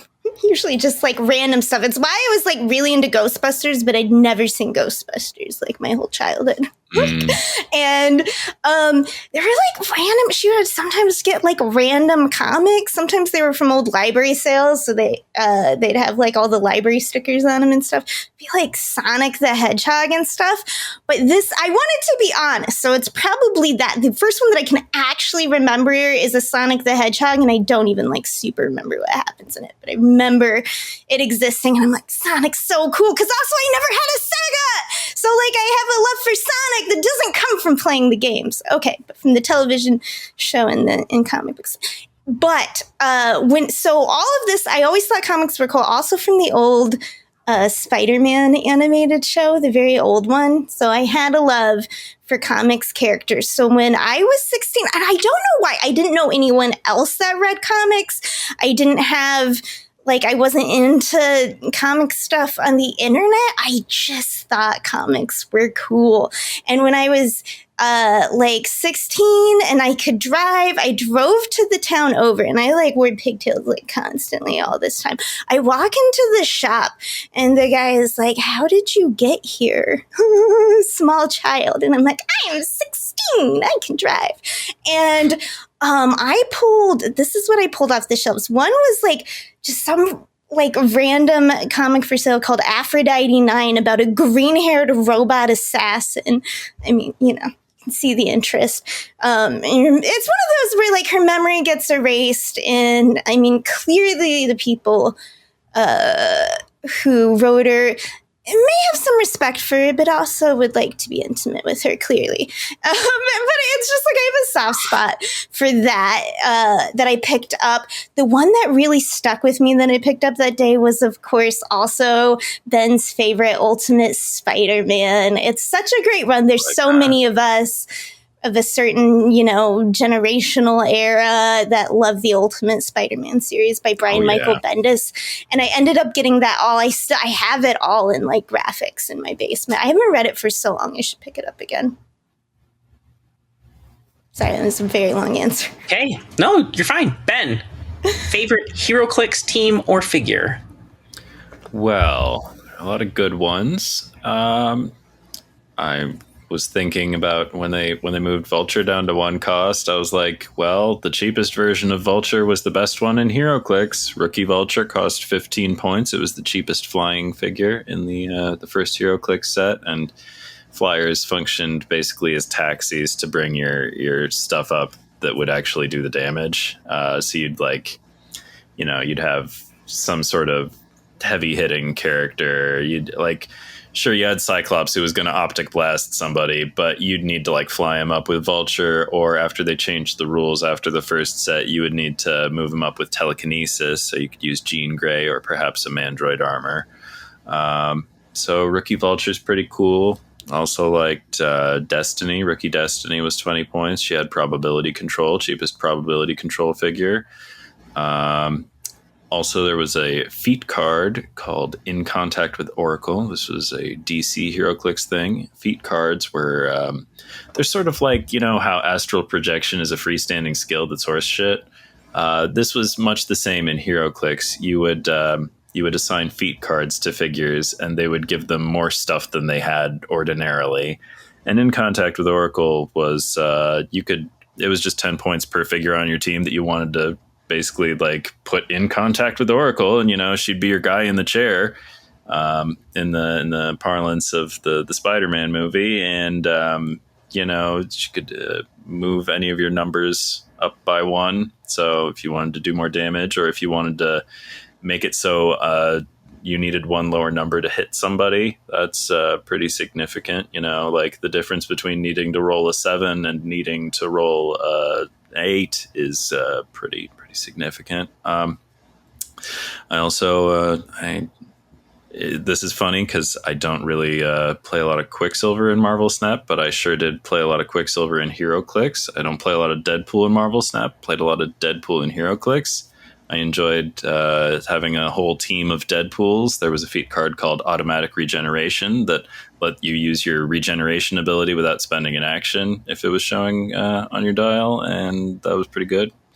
So the plan with that was to basically just whatever happened, you would have some Deadpools alive. Oh, and 1 or 2 of them would also have the Lazarus Pit feat card. I was getting crazy with the Cheese Whiz on feat cards, and people didn't like them very much, and I understand why. And I think those people were right. Feat cards were kind of garbage, and but we all learn, and I got this way by being different ways before that. So I liked playing a bunch of experienced Quicksilvers together, playing a bunch of Deadpools together. Experienced Quicksilver is the one that had the Avengers team ability. A rookie Quicksilver would have had the Brotherhood team ability, which is the same thing as the Avengers team ability, but only the Avengers team ability would qualify you for the Thunderbolts feat card, which let you pick a different, better team ability. So... also, I had a magazine promotional Magneto that was the Zorn Magneto. There was a Zorn HeroClix figure in the regular set, but if you got InQuest magazine and mailed in a thing and however much money or whatever the thing was, they would send you a very special promotional figure. And that Zorn was flying around and doing powerful ranged attacks and stuff. These are some good HeroClixes. Awesome. For me, favorite Nintendo system and game or game series. It's going to be GameCube. We had an original Game Boy in our house, and then N64 was the first console that was in our house, but it was my dad's. They were very clear about that so that they could manage it. GameCube is one that I bought with my money. I saved it up for mostly just birthdays and stuff like that, a little bit of chores, but it felt like a lot of effort and a lot of self-control. And of course I was at an age where I could play a shit ton of video games. So GameCube is the one that is the most I feel the most nostalgic for and attached to, even though I played tons of NES and Super Nintendo at people's houses. And then later an emulator. My favorite series is Smash Brothers. I've played absolute shit tons of it from N64 to Nintendo Switch. Every single one, hundreds of hours. It's the main way that I bonded with my brother growing up. He's 11 years younger than me. So it's that's a gap to cover, especially now that we're 20 something and 30 something, it's fine. But back when it was 4 and 15, harder to bond. But we played Mario Kart and Smash Brothers and stuff, and I've probably talked about it before. Nowadays he kicks my ass, but still super fun. I don't know, there's something absolutely magical about those original Smash 64 commercials where they're dressed up in like mascot uniforms and it's like cheery music as all of a sudden Donkey Kong is wailing on Pikachu, and it's just like, what is happening? Absolutely mind-blowing as a kid. And I mean, I was like keeping up with Smash Brothers announcements on a daily basis in college. This was when the Wii version Brawl was about to come out. And like, I remember absolutely losing my mind when Sonic and Snake were announced, the first third-party characters. Now we have like 10 of them. And then the reveal of Smash Brothers Ultimate, where every single character who had ever been in the series is coming back in the same game. Everyone is here. Everybody is here. And Toon Link? Are you kidding me? Both of them? It's just absolutely mind-blowing. It's one of the only things in video games that still just like, I will follow whatever the next Smash Brothers announcement is for Switch 2. I will be following that game rabidly. I shouldn't say it's the only game like that because I follow Snap very aggressively, but Smash is just absolutely magical to me. I love that game. Even if I'm not as good at it as I used to be.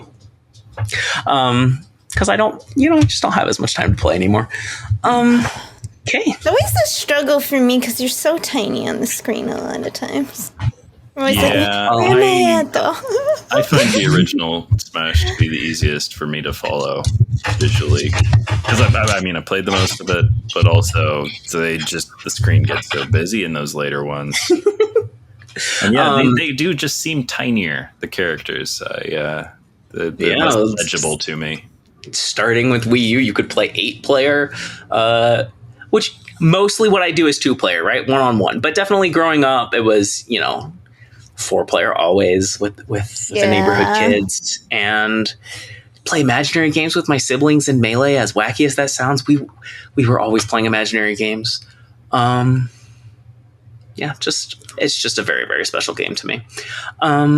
Although I am a big fan of almost every Nintendo series.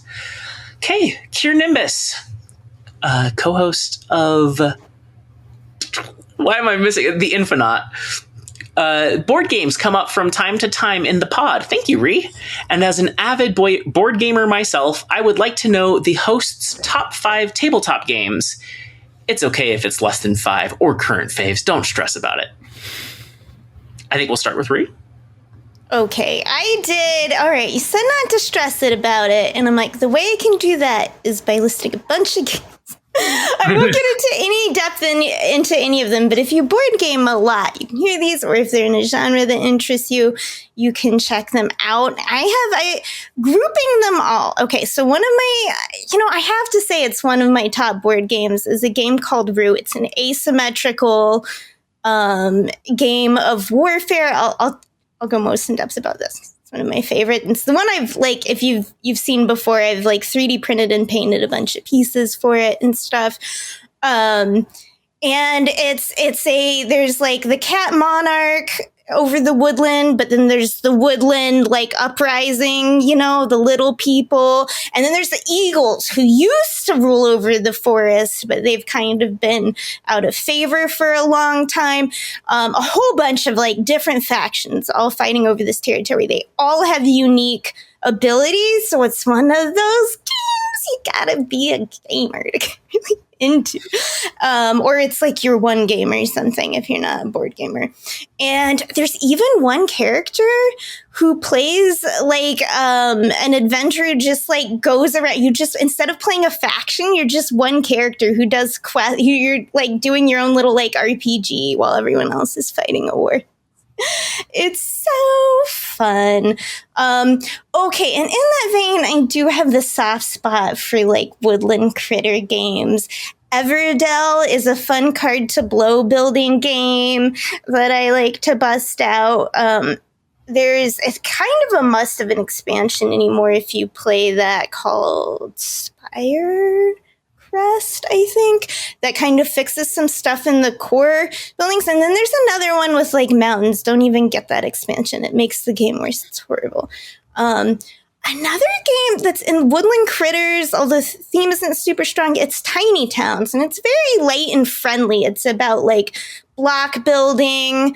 I do love deck building games, right? And they're very difficult. Deck building games are hard because you need to be like rewarded like for your deck building in enough time, so you need to be able to play the cards and cycle through your deck without the game being too long.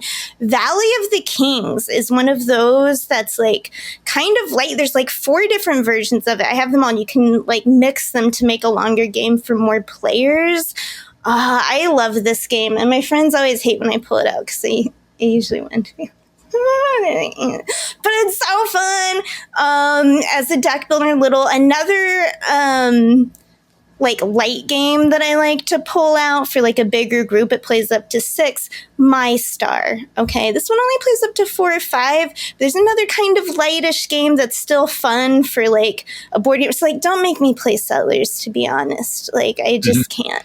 So like, but like Parks, let's play Parks instead, right? That's what you bust out because it's easy enough for people to learn. It's real cute. It's got like all this art from the like national parks. But it's light enough for, for the casuals to grasp.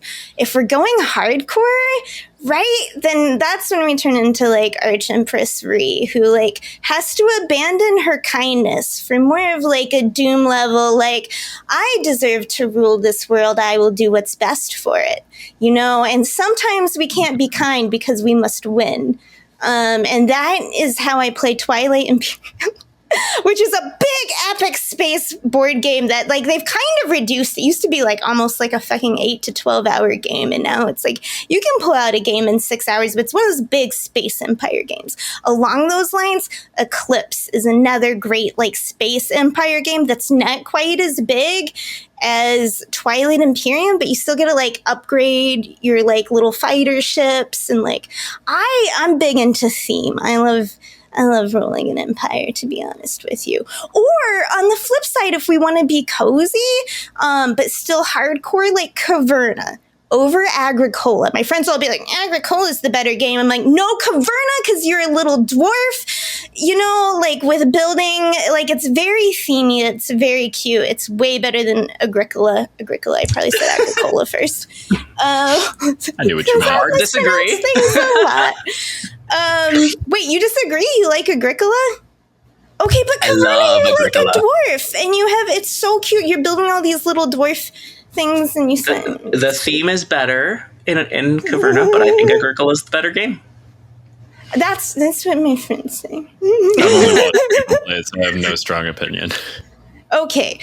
So that's cozy. Another very cozy game, Above and Below. It's like a village builder, but it's combined with like a choose your own adventure where when you go exploring in the caves, it's like that little stories happen. You can pick. It's a very charming little game that I just busted out again recently. Broom Service is one I love. One of my friends hates it. So every time we get together, I'm like, Broom Service! But it's so fun. And what I love about it, it's kind of in the vein, Libertalia is another game with a similar idea, but it's pirates. So if you prefer to be a pirate than Kiki's Delivery Service, maybe look into Libertalia. But Broom Service is Kiki's Delivery Service, and it's one where like everyone has basically the same components to start with, right? And then like you're trying to battle around, well, what other people choose, because only like certain actions will go off, and Libertalia operates the same game. I love both of those games. Terra Mystica, if you want to get into a game that like, if you want to turn anyone off of board gaming, make Terra Mystica their first game. But I fucking love it. All right. Oh, and as far as, I have a real soft spot too for like Lords of Waterdeep, but I don't get to play it much anymore because one of my people in my gaming group hates it, but they will play Tyrants of the Underdark, which is also one of the D&D themed board games, but it's like a deck builder, and you're playing as like drow elves in the Underdark, and it's actually very good and fun. It's like a territory gatherer / deck builder. Highly recommend.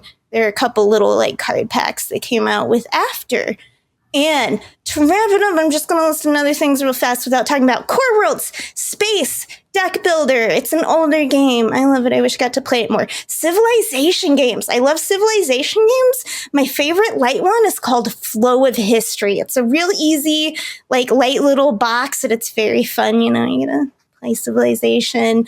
Through the Ages, I play on app. Don't play that board game. It's too much to track. Play it in the app. The app is stellar. Yes, we have played it several times, you and I. We have played it. I will play with you. Great fun. We'll set it up. If you have that app, we'll set it up in our Discord. Like, I will totally play some Through the Ages games. Okay. And, you know, Founding Fathers is great. Oh, okay. I know I was trying to end, but I have to mention, we just played, my friend just got this game, and it's like so interesting and fun, and is like innovative in the board game space. And it's not Rococo, which is a fun dress game that I also like that we've been playing that they have. It was called Molly House, and it was about the old queer community in London. And so you're all playing as different kind of, I forget what they call them, but like establishments of revelry. And, there's this thing where you're trying to, like, you know, get it on and have fun and be sociable and have balls. And it's cooperative in a sense, right? At the same time, you're trying to avoid the cops. But you can also kind of like be a traitor and like turn. And there's a lose condition where everyone loses, you know, but there is like only one winner, you know, but everyone can collectively lose. And it's one of those like, games that I love where they put a point, like people wonder about the game like Prison Architect or whatever. It's like, was it intentional to the game design that you are driven to the most efficient and cruel way of housing? In the name of efficiency, you're the most cruel to the people you are looking over. And is that a intentional like viewpoint in the game about private prisons, basically? Or is it just inherent? Is it just inherent to, you know, gamifying a prison system? I mean, yes, is the answer to both. I mean, I don't know about both because I don't know what the developers intended, but like, and in this one, like, we played and we all died hard. First, we all got found out, we all got executed.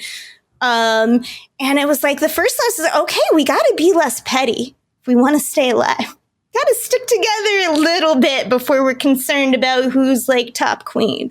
So it was a really interesting game design. I think it was from the lady who designed like the Sad Holocaust game that I haven't played because Sad Holocaust thing is never a way to convince me to be like, I'm in the mood for that.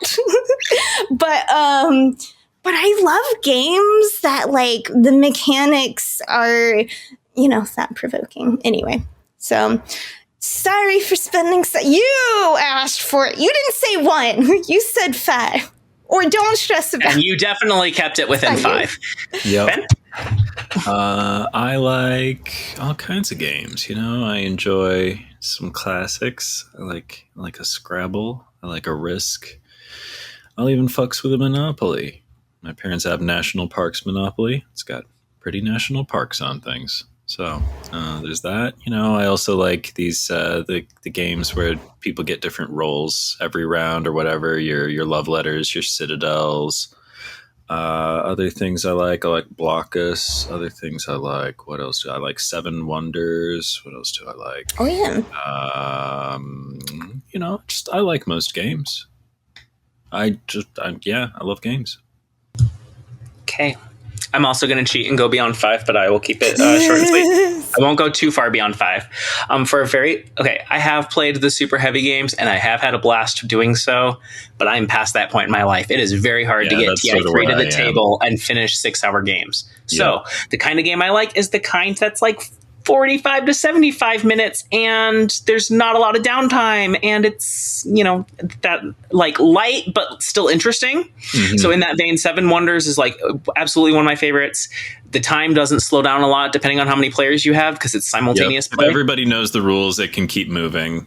Phenomenal game. There was a long period of time where my late wife and I lived like a 2-minute walk away from my sister and her husband, and we were playing multiple times a night. We easily logged like 150 games of Seven Wonders, and it was incredible because like we had like an active meta. Like we played enough that there was a meta, and like there was a period of time where I was winning because I was the only one who was doing yellow strategy and nobody caught on yet. But like everybody knew James was doing the green strategy, and so like you had to fight him on that, because if you let somebody run away with green, it just explodes. Is that anyway, research ones? That the science. Yeah, but they scale up exponentially. Yep. That's what I figured. I'm colorblind, but I was like, I bet I know which thing is the green one. And, you know, once I finally clued them in, because they're taking a little while, once I clued them in that, like, yellow is how I keep winning, then, of course, they're fighting for the yellow cards, and it's not a dominant strategy anymore. Super fun. Love that game. My newest version of that is Quacks of Quedlinburg. It's been my favorite for, like, a year or two. I've replaced the cardboard pieces with plastic ones. It's another one that's simultaneous play, and it's like, push your luck, you're making a potion. Super duper fun.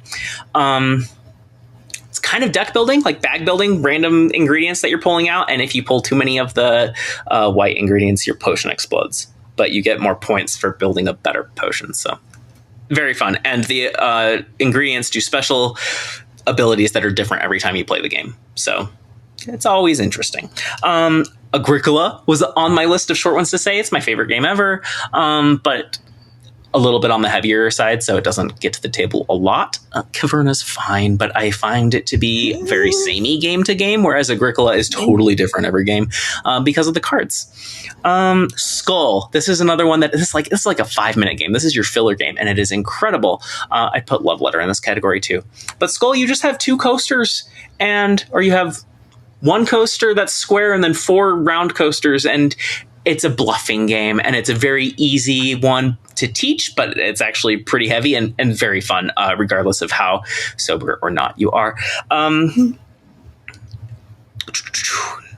Bananagrams is my like more basic one. Like Scrabble's fine, but it's a little too slow for me. Bananagrams is the one I play if I want to feel smart. It's speed Scrabble, competitive Scrabble, where everybody's playing simultaneously.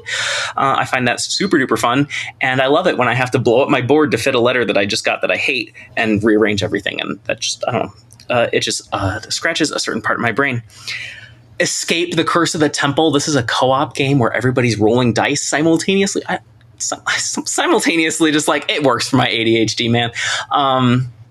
You're rolling dice and exploring a temple, and it start with like 3 tiles on the board, and as you explore the temple, it gets bigger and bigger. But there's a live CD soundtrack. I mean, we use YouTube now, not a CD, but there's a live soundtrack while you're playing, and everybody, like 3 times during the run, the gong is going to ring, and you have to all come back to the center of the temple, or else you lose one of your dice permanently, and you have to get out of the temple by the time that the soundtrack ends in 10 minutes, or you're all fucked. It's super duper fun. The last one is, last 2, Betrayal Legacy. If you haven't played one of the Legacy games, this is Betrayal at House on the Hill. It's a fine game. It's really fun for story, but I don't really love it mechanically. But the Legacy version of it, which is like permanent changes and things are evolving, and you get to rip up cards and open packages and get new game pieces, and the story evolves, that's super duper cool. Captain Sonar. This is the last one. This is a co-op game, co-op competitive, like 2 teams. Your 2 submarines trying to hunt each other down, and there's 4 different roles on the team, and it's like really intense because you have like one person who's directing where your submarine is going, and somebody on the other team is listening to that and recording where you're going and trying to like figure out where you are on the map based on which moves you could legally do. Like, you can't run into an island, so if you went north, you couldn't possibly be here. It's really like intense, but super fun if you get a group of 8 people to pull it off. You don't need 8, but it's best with that, because otherwise one person is doing multiple jobs, and that's really hard to like mentally handle. Anyway, sorry, that was probably way too fast, but I love board games, and I have a big collection, and I don't get to play new ones very much anymore. My board game group kind of died when my best friend moved away. But yeah, we still get Quacks to the table a decent amount, and love that. I'm a couple weeks out from my biannual board game retreat. I'm so excited. Ooh. For me, that's the only time we ever do something like Twilight Imperium anymore, which we haven't done lately. Yeah. Right. That's the only time you can, is like you set aside It's so time. hard. Like, this is what we are doing. Like a special occasion. But even then, at this point, I'm like, but I would rather play a like slightly less interesting game 5 times, you know? Yeah. As a massive TTRPG fan, I'm super excited to hear that you guys are doing a one-shot. What is your guys' experience with TTRPGs? And do you have a favorite archetype to play?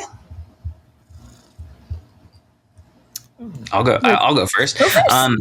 Okay, mostly D&D. I didn't play it until I was an adult, which is really weird because, like I said, my siblings and I were playing imaginary games with each other all the time. Like we saw croquet hammers in different colors, and we were like, oh, we should be playing an imaginary game with these because obviously the red hammer can cast fireballs. We didn't play croquet with them. And D&D's fine. I feel like it's the easiest one to teach people, even though it's certainly not true. Like, we just played Magic and is a much simpler game. But Well, I Because do of the think we fucked some cultural things up. awareness of D&D, you know? But yeah, D&D, it's the easiest thing to get somebody into, maybe. But I've played other ones that are super fun, mostly one-shots and mostly horror flavored. Dread is really interesting. It uses Jenga instead of dice.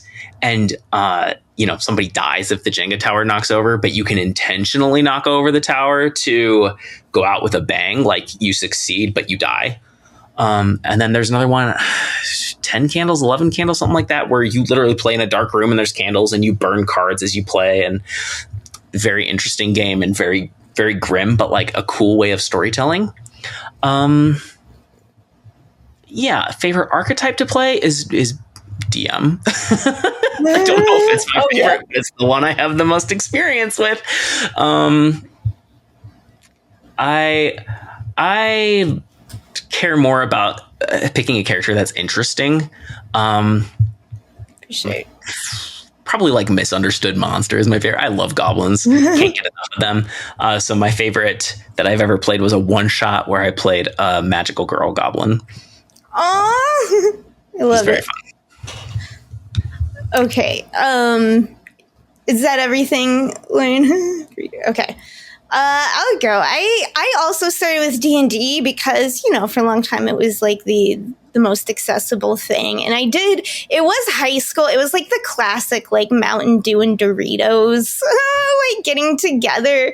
My character was like Blade Stormsong, who was a paladin who, of course, lost it to become just a fighter because, she couldn't be lawful good. She had to be chaotic good. I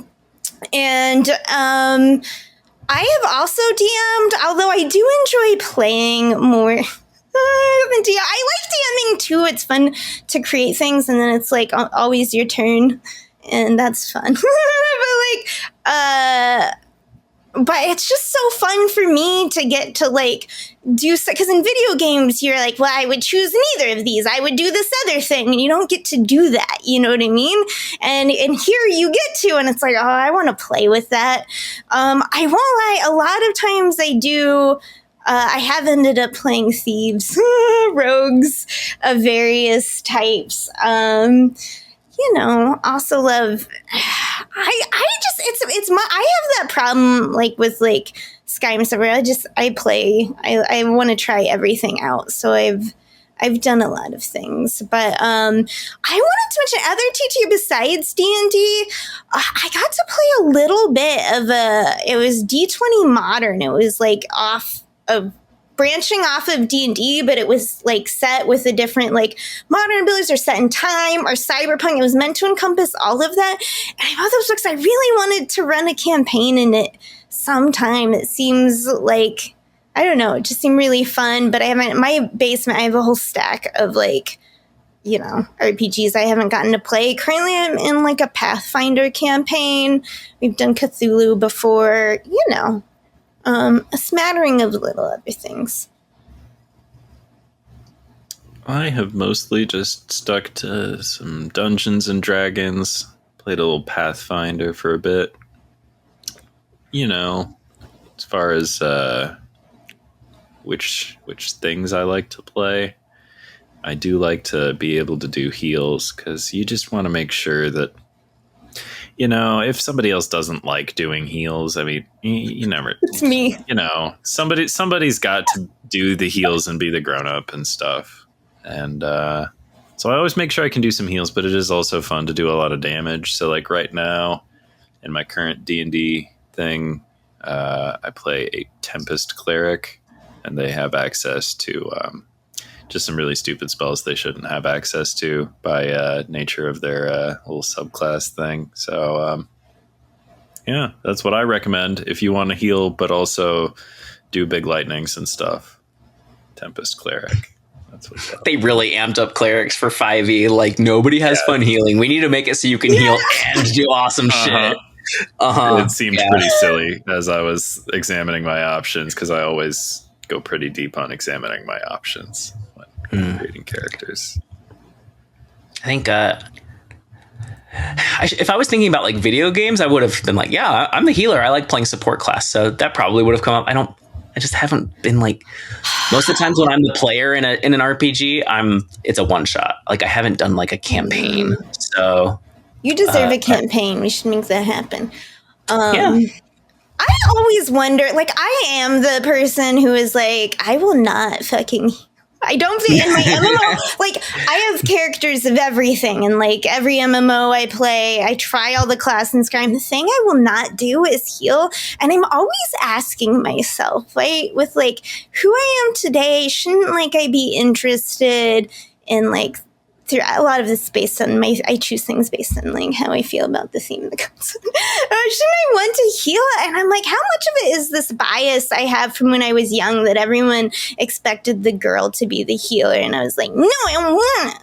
I want a big sword. Anyway, so like, so I do wonder how much I'm being held back. The same way I wouldn't wear pink for like the longest time, and now No, it's just rebellion. Yeah. What do I? Yeah. When will I be reunited with healing as a class? When will the rift be healed? Okay. It's okay if it's never. Maybe never, to be honest. Okay. I want to have a sword and shield first. Okay. 2 more questions, but they're kind of the same, so we lumped them together. From Bishop, what do you respect most about your co-hosts? We're getting soft and squishy here. From Shove, what is the most important thing or things that our 3 favorite co-hosts have learned from each other? Okay, I'm happy to go I first. wanted to say, the things first that besides being clever and funny people that are just fun to hang out with, it's things that are always most attractive to me in people, which is like kindness and sincerity, right? It's like harder to find that. It's hard to be that.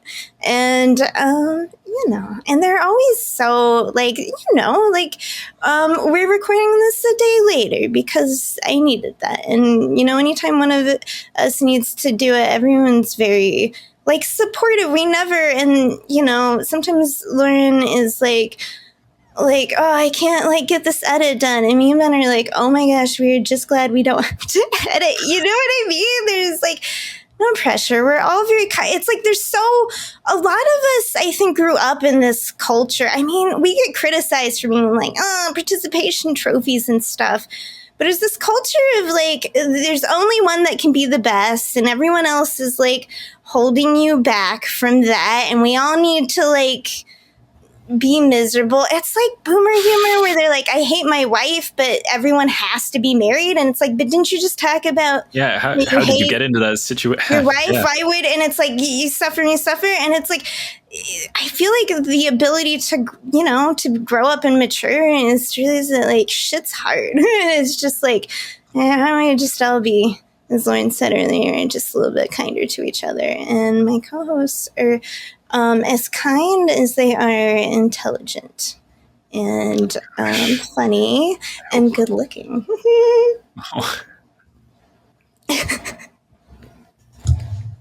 Well, I don't know how to follow that. Let me look at this question again. This is, I feel like the version in the show notes is not the Don't long feel version. like a long, it is weird that we all just sit here and butter each other up. So don't feel. This is the self-indulgence episode. We're pretty great is the thing.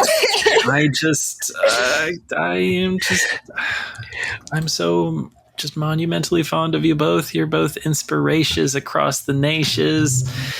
And I really like getting to talk to you once a week. I would do it more, honestly. Like, I love hanging out with you both. And I think you're both possessed of great wisdom of kinds that I may not have. And, I just aspire to bring the lessons. Yeah, I don't know. I think you're both...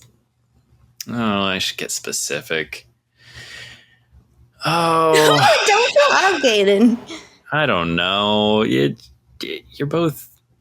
Yeah, I just think you're both the best.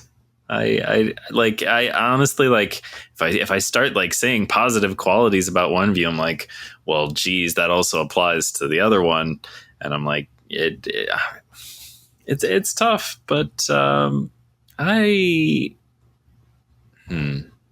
This is so hard. I think you're both so great in so many ways, and I would like to be more like you, That's just...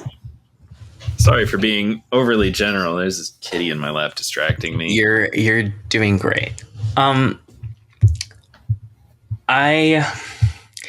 think you are both very...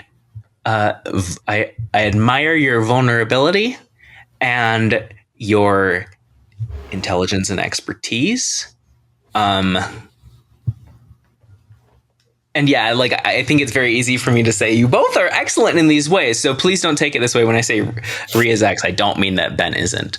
But if I had to pick like the one lesson I learned most from each of you, I think with Ria, it's like resilience. You've probably said stuff about this on the pod, and if you don't want it said on the pod, we can cut it.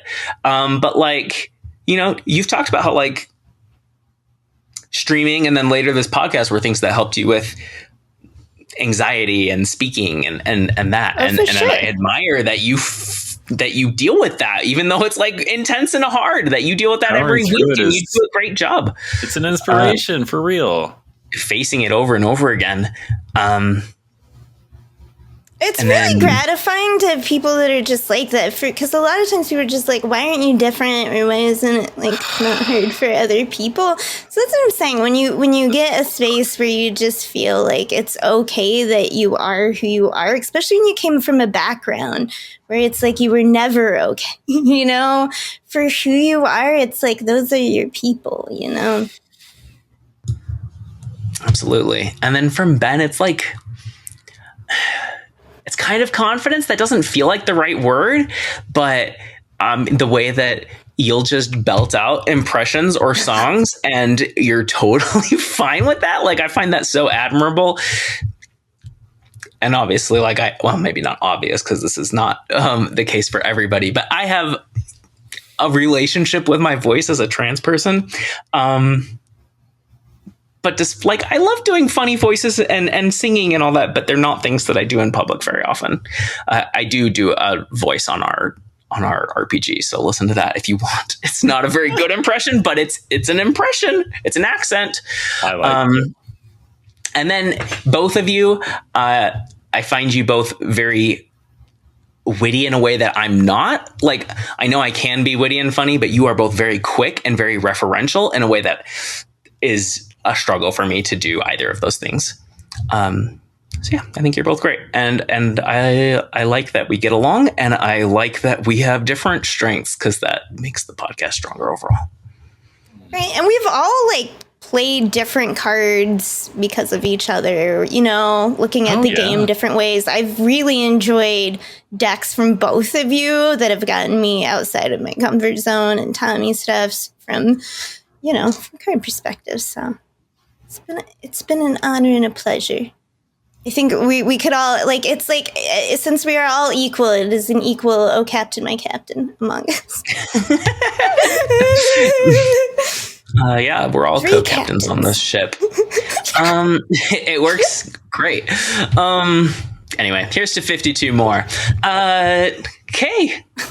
For the last side quest of the long episode, secret homework. Raye, it was yours. Oh, yeah. Okay. So mine was like, okay, obviously this is the episode just dripping with self-indulgence. So, like, it's like, tell us things you like about us, please. And that we like about ourselves. Or, like, just share a funny moment, aspect, episode, pretty open, but, like, podcast related. And I decided to share as my moment. Oh, this is the wrong thing. Hold on. Okay, the very first podcast bit that, like, Ben and Lauren will not remember this. It was so long ago. This was from May 24th of last year when we were all just getting together and talking about the podcast, and we were like just prepping equipment. And Ben's talking about his microphone. And at the end, I'm just going to like read the end of this sentence. It's such a Ben way to phrase things. He said, it might be good to get on the same level so my inferior audio isn't a distraction for the listeners. Because this is in reference to, like, our friend Chase supplied us all, thank you, Chase, with microphones, like nice stand microphones for the podcast. And that's what he's referencing. Ben got his own. Lauren, of course, offered with something helpful. It was like, hey, you can get like 30% off here or whatever. And then I spent, I don't know, probably like 20 minutes on my phone typing this. Review the first. It is day 10, and still I listen over and over to the only podcast, Snap on This, a Marvel Snap podcast that I can access floating adrift at sea in my broken down boat. My food is nearly all consumed, and I am eyeing the rats hungrily, wondering if I will get desperate enough to build traps to do the grim work of preparing rat meat, traumatizing my soul for maybe only even a few weeks of this pallid existence.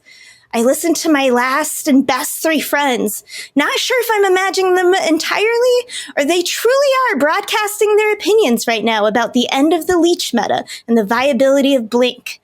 I haven't shaved or bathed since long before I stopped bothering with the tally marks at every sunrise on the worn wood of the deck.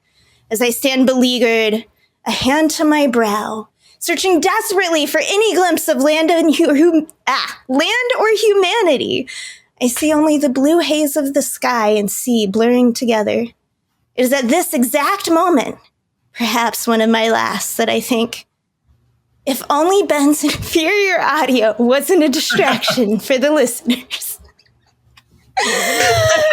Which you both laughing emoji. That was our first podcast bit. You're right. I did not remember that. You but are that right. is extremely... I was certain I was going to remember whatever you thought I wouldn't, but nope. Nope. That is extremely Raye. Your answer, because you said that. You said something. You said that is why I love you. 20 minutes for no reason, writing a joke about something random, and it's like, Okay. Oh yeah, sorry, that was me. Mine is a Ben quote. Going back to episode 15, we're ranking the Marvel Rivals season. We get to Bruce Banner, and Ben takes us on this journey where he's talking about, like, oh, they just, there's some Marvel factoids that they love to give you, and one of them, their favorite one for Hulkling, is to remind you that Hulkling is not a real Hulk. He's a Skrull. And then he goes, so Hulkling is not a real Hulk, but ironically enough, Bruce Banner is a real Emperor Hulkling, if you know what I mean. Oh my goodness. The journey, the payoff was just, and it's another one of our like podcast bits is like Emperor Hulkling is like, that's the bar for a bad card, or the archetype for a bad card. And we don't all feel the same on this, to be perfectly clear. Well, he was 6'11", Reed. Do you remember? Do you remember Rock and Roll Radio? Not to. I got so up in arms and defensive, and I still don't regret it. That was a great bit. No, I feel like people told me after, like, oh, there's this time where the long payoff. Loved the swap-a-brew. Well, I'm glad you enjoyed that. Don't get me wrong. I was patting myself on the back for it pretty hard for days afterwards. You can hear it. You can hear it in the podcast. Yeah, absolutely. I'm certain that. Yeah. I was laughing at my own joke, but shit, I still think it's pretty funny. But no, my favorite memory from the podcast. It's so hard to choose, but I really have loved these games that my co-hosts have put on for me, and their willingness to keep score. And I understand that Snap or Cap was a Reggie innovation, right? All right. Well, the whole thing came together very well. Title tussle, that I love that one, but I also love Zabu, and I don't know which one. They're both so special to me, and I really enjoyed those. I've also loved the comments and things. It's been a delight to interact with some of our listeners and stuff. That's been a big part of it for me. I I got off Twitter like a very long time ago now, I guess. And like, I just, that's where I used to express my thoughts and things. And I like this format so much more, only talking to like cool people. And then like, if other people want to know what I think, they can go seek it out and stuff, but I don't have to go through that nonsense. I mean, as much as a hellscape as it is where we all met each other.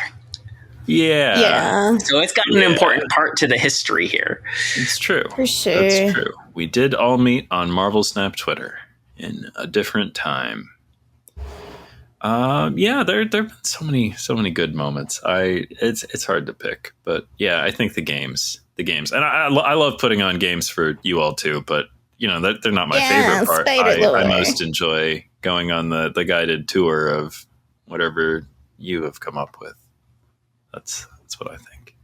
All right, next week's secret homework, inspired as it so often is by the television offerings of Marvel Animation or Marvel Studios or whatever. There's a new one on the Disney Plus. That's right, Eyes of Wakanda.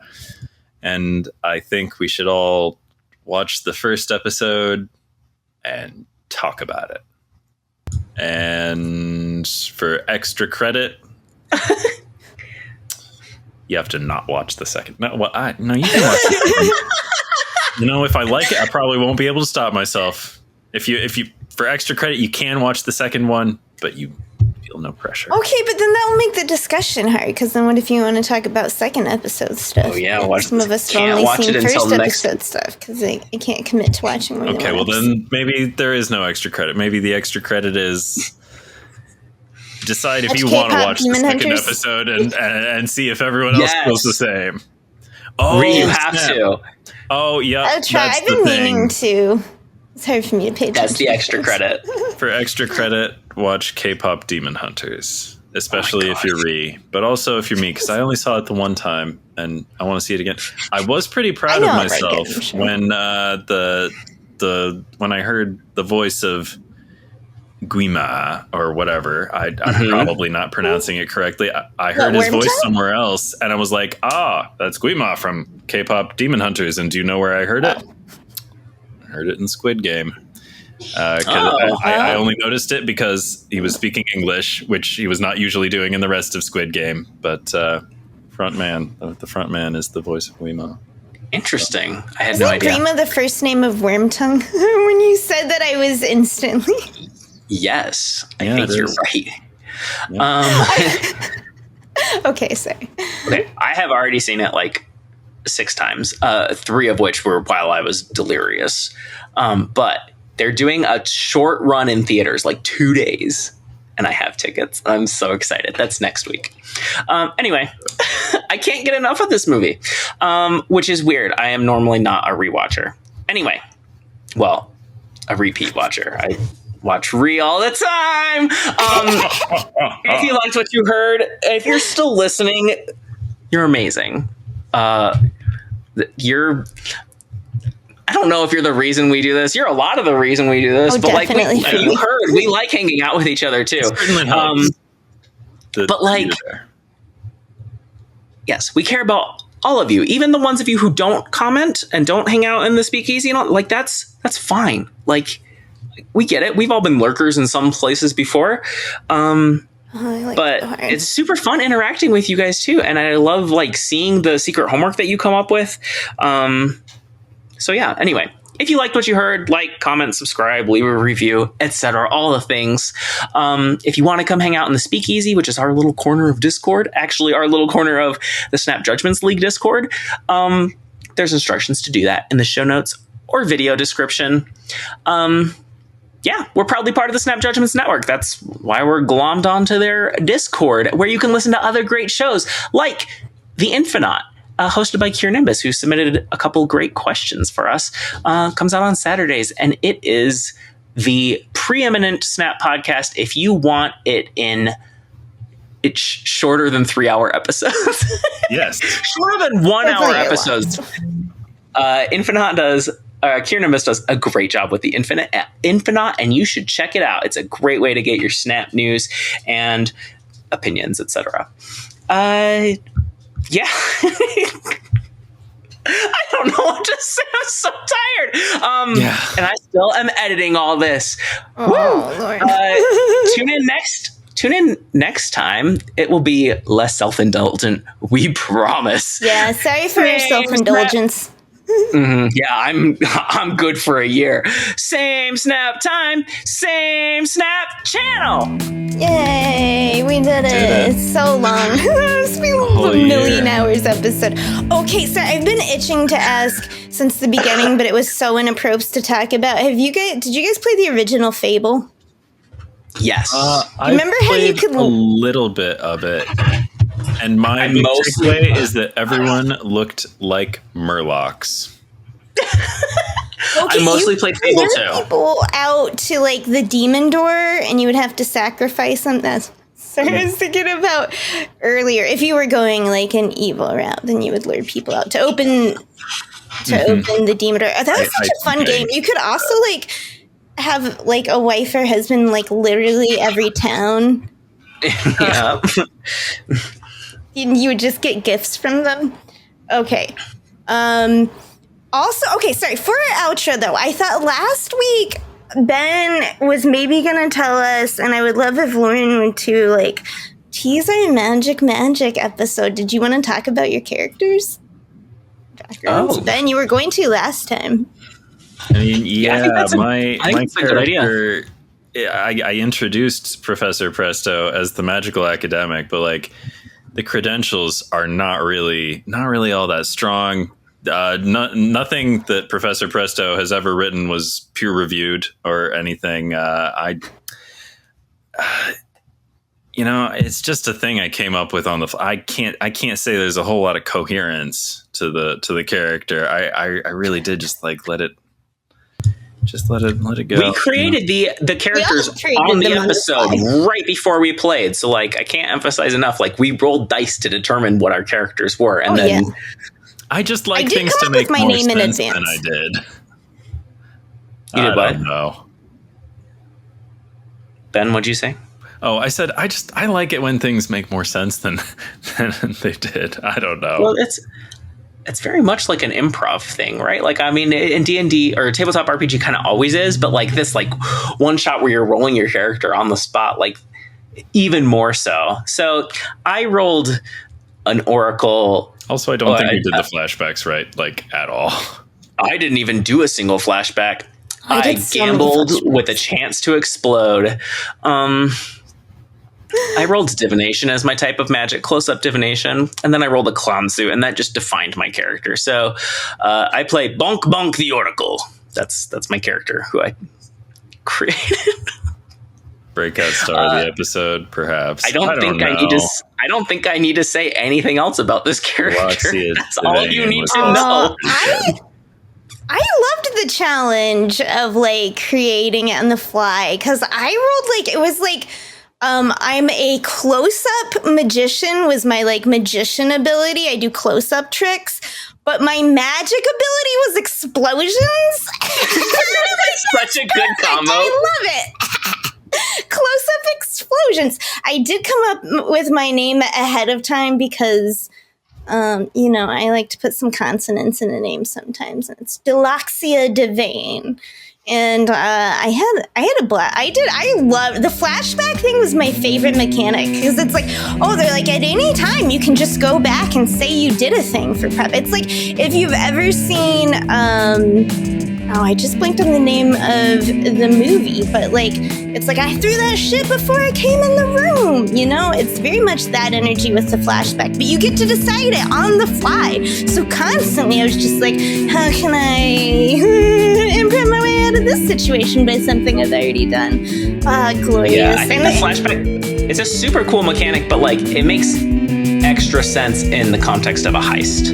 Mm-hmm. Yes. It's an Ocean's 11 movie kind of thing. I love it. And putting real magic with street magic together, super fun. I'm glad we picked magic. Thank you so much to it was a lot of fun. for DMing for us. I love getting to play and like I like to when it's just like I don't know, getting to explore without being like, okay, but like just pick one of the things in your sheet. I like to like get big. All right.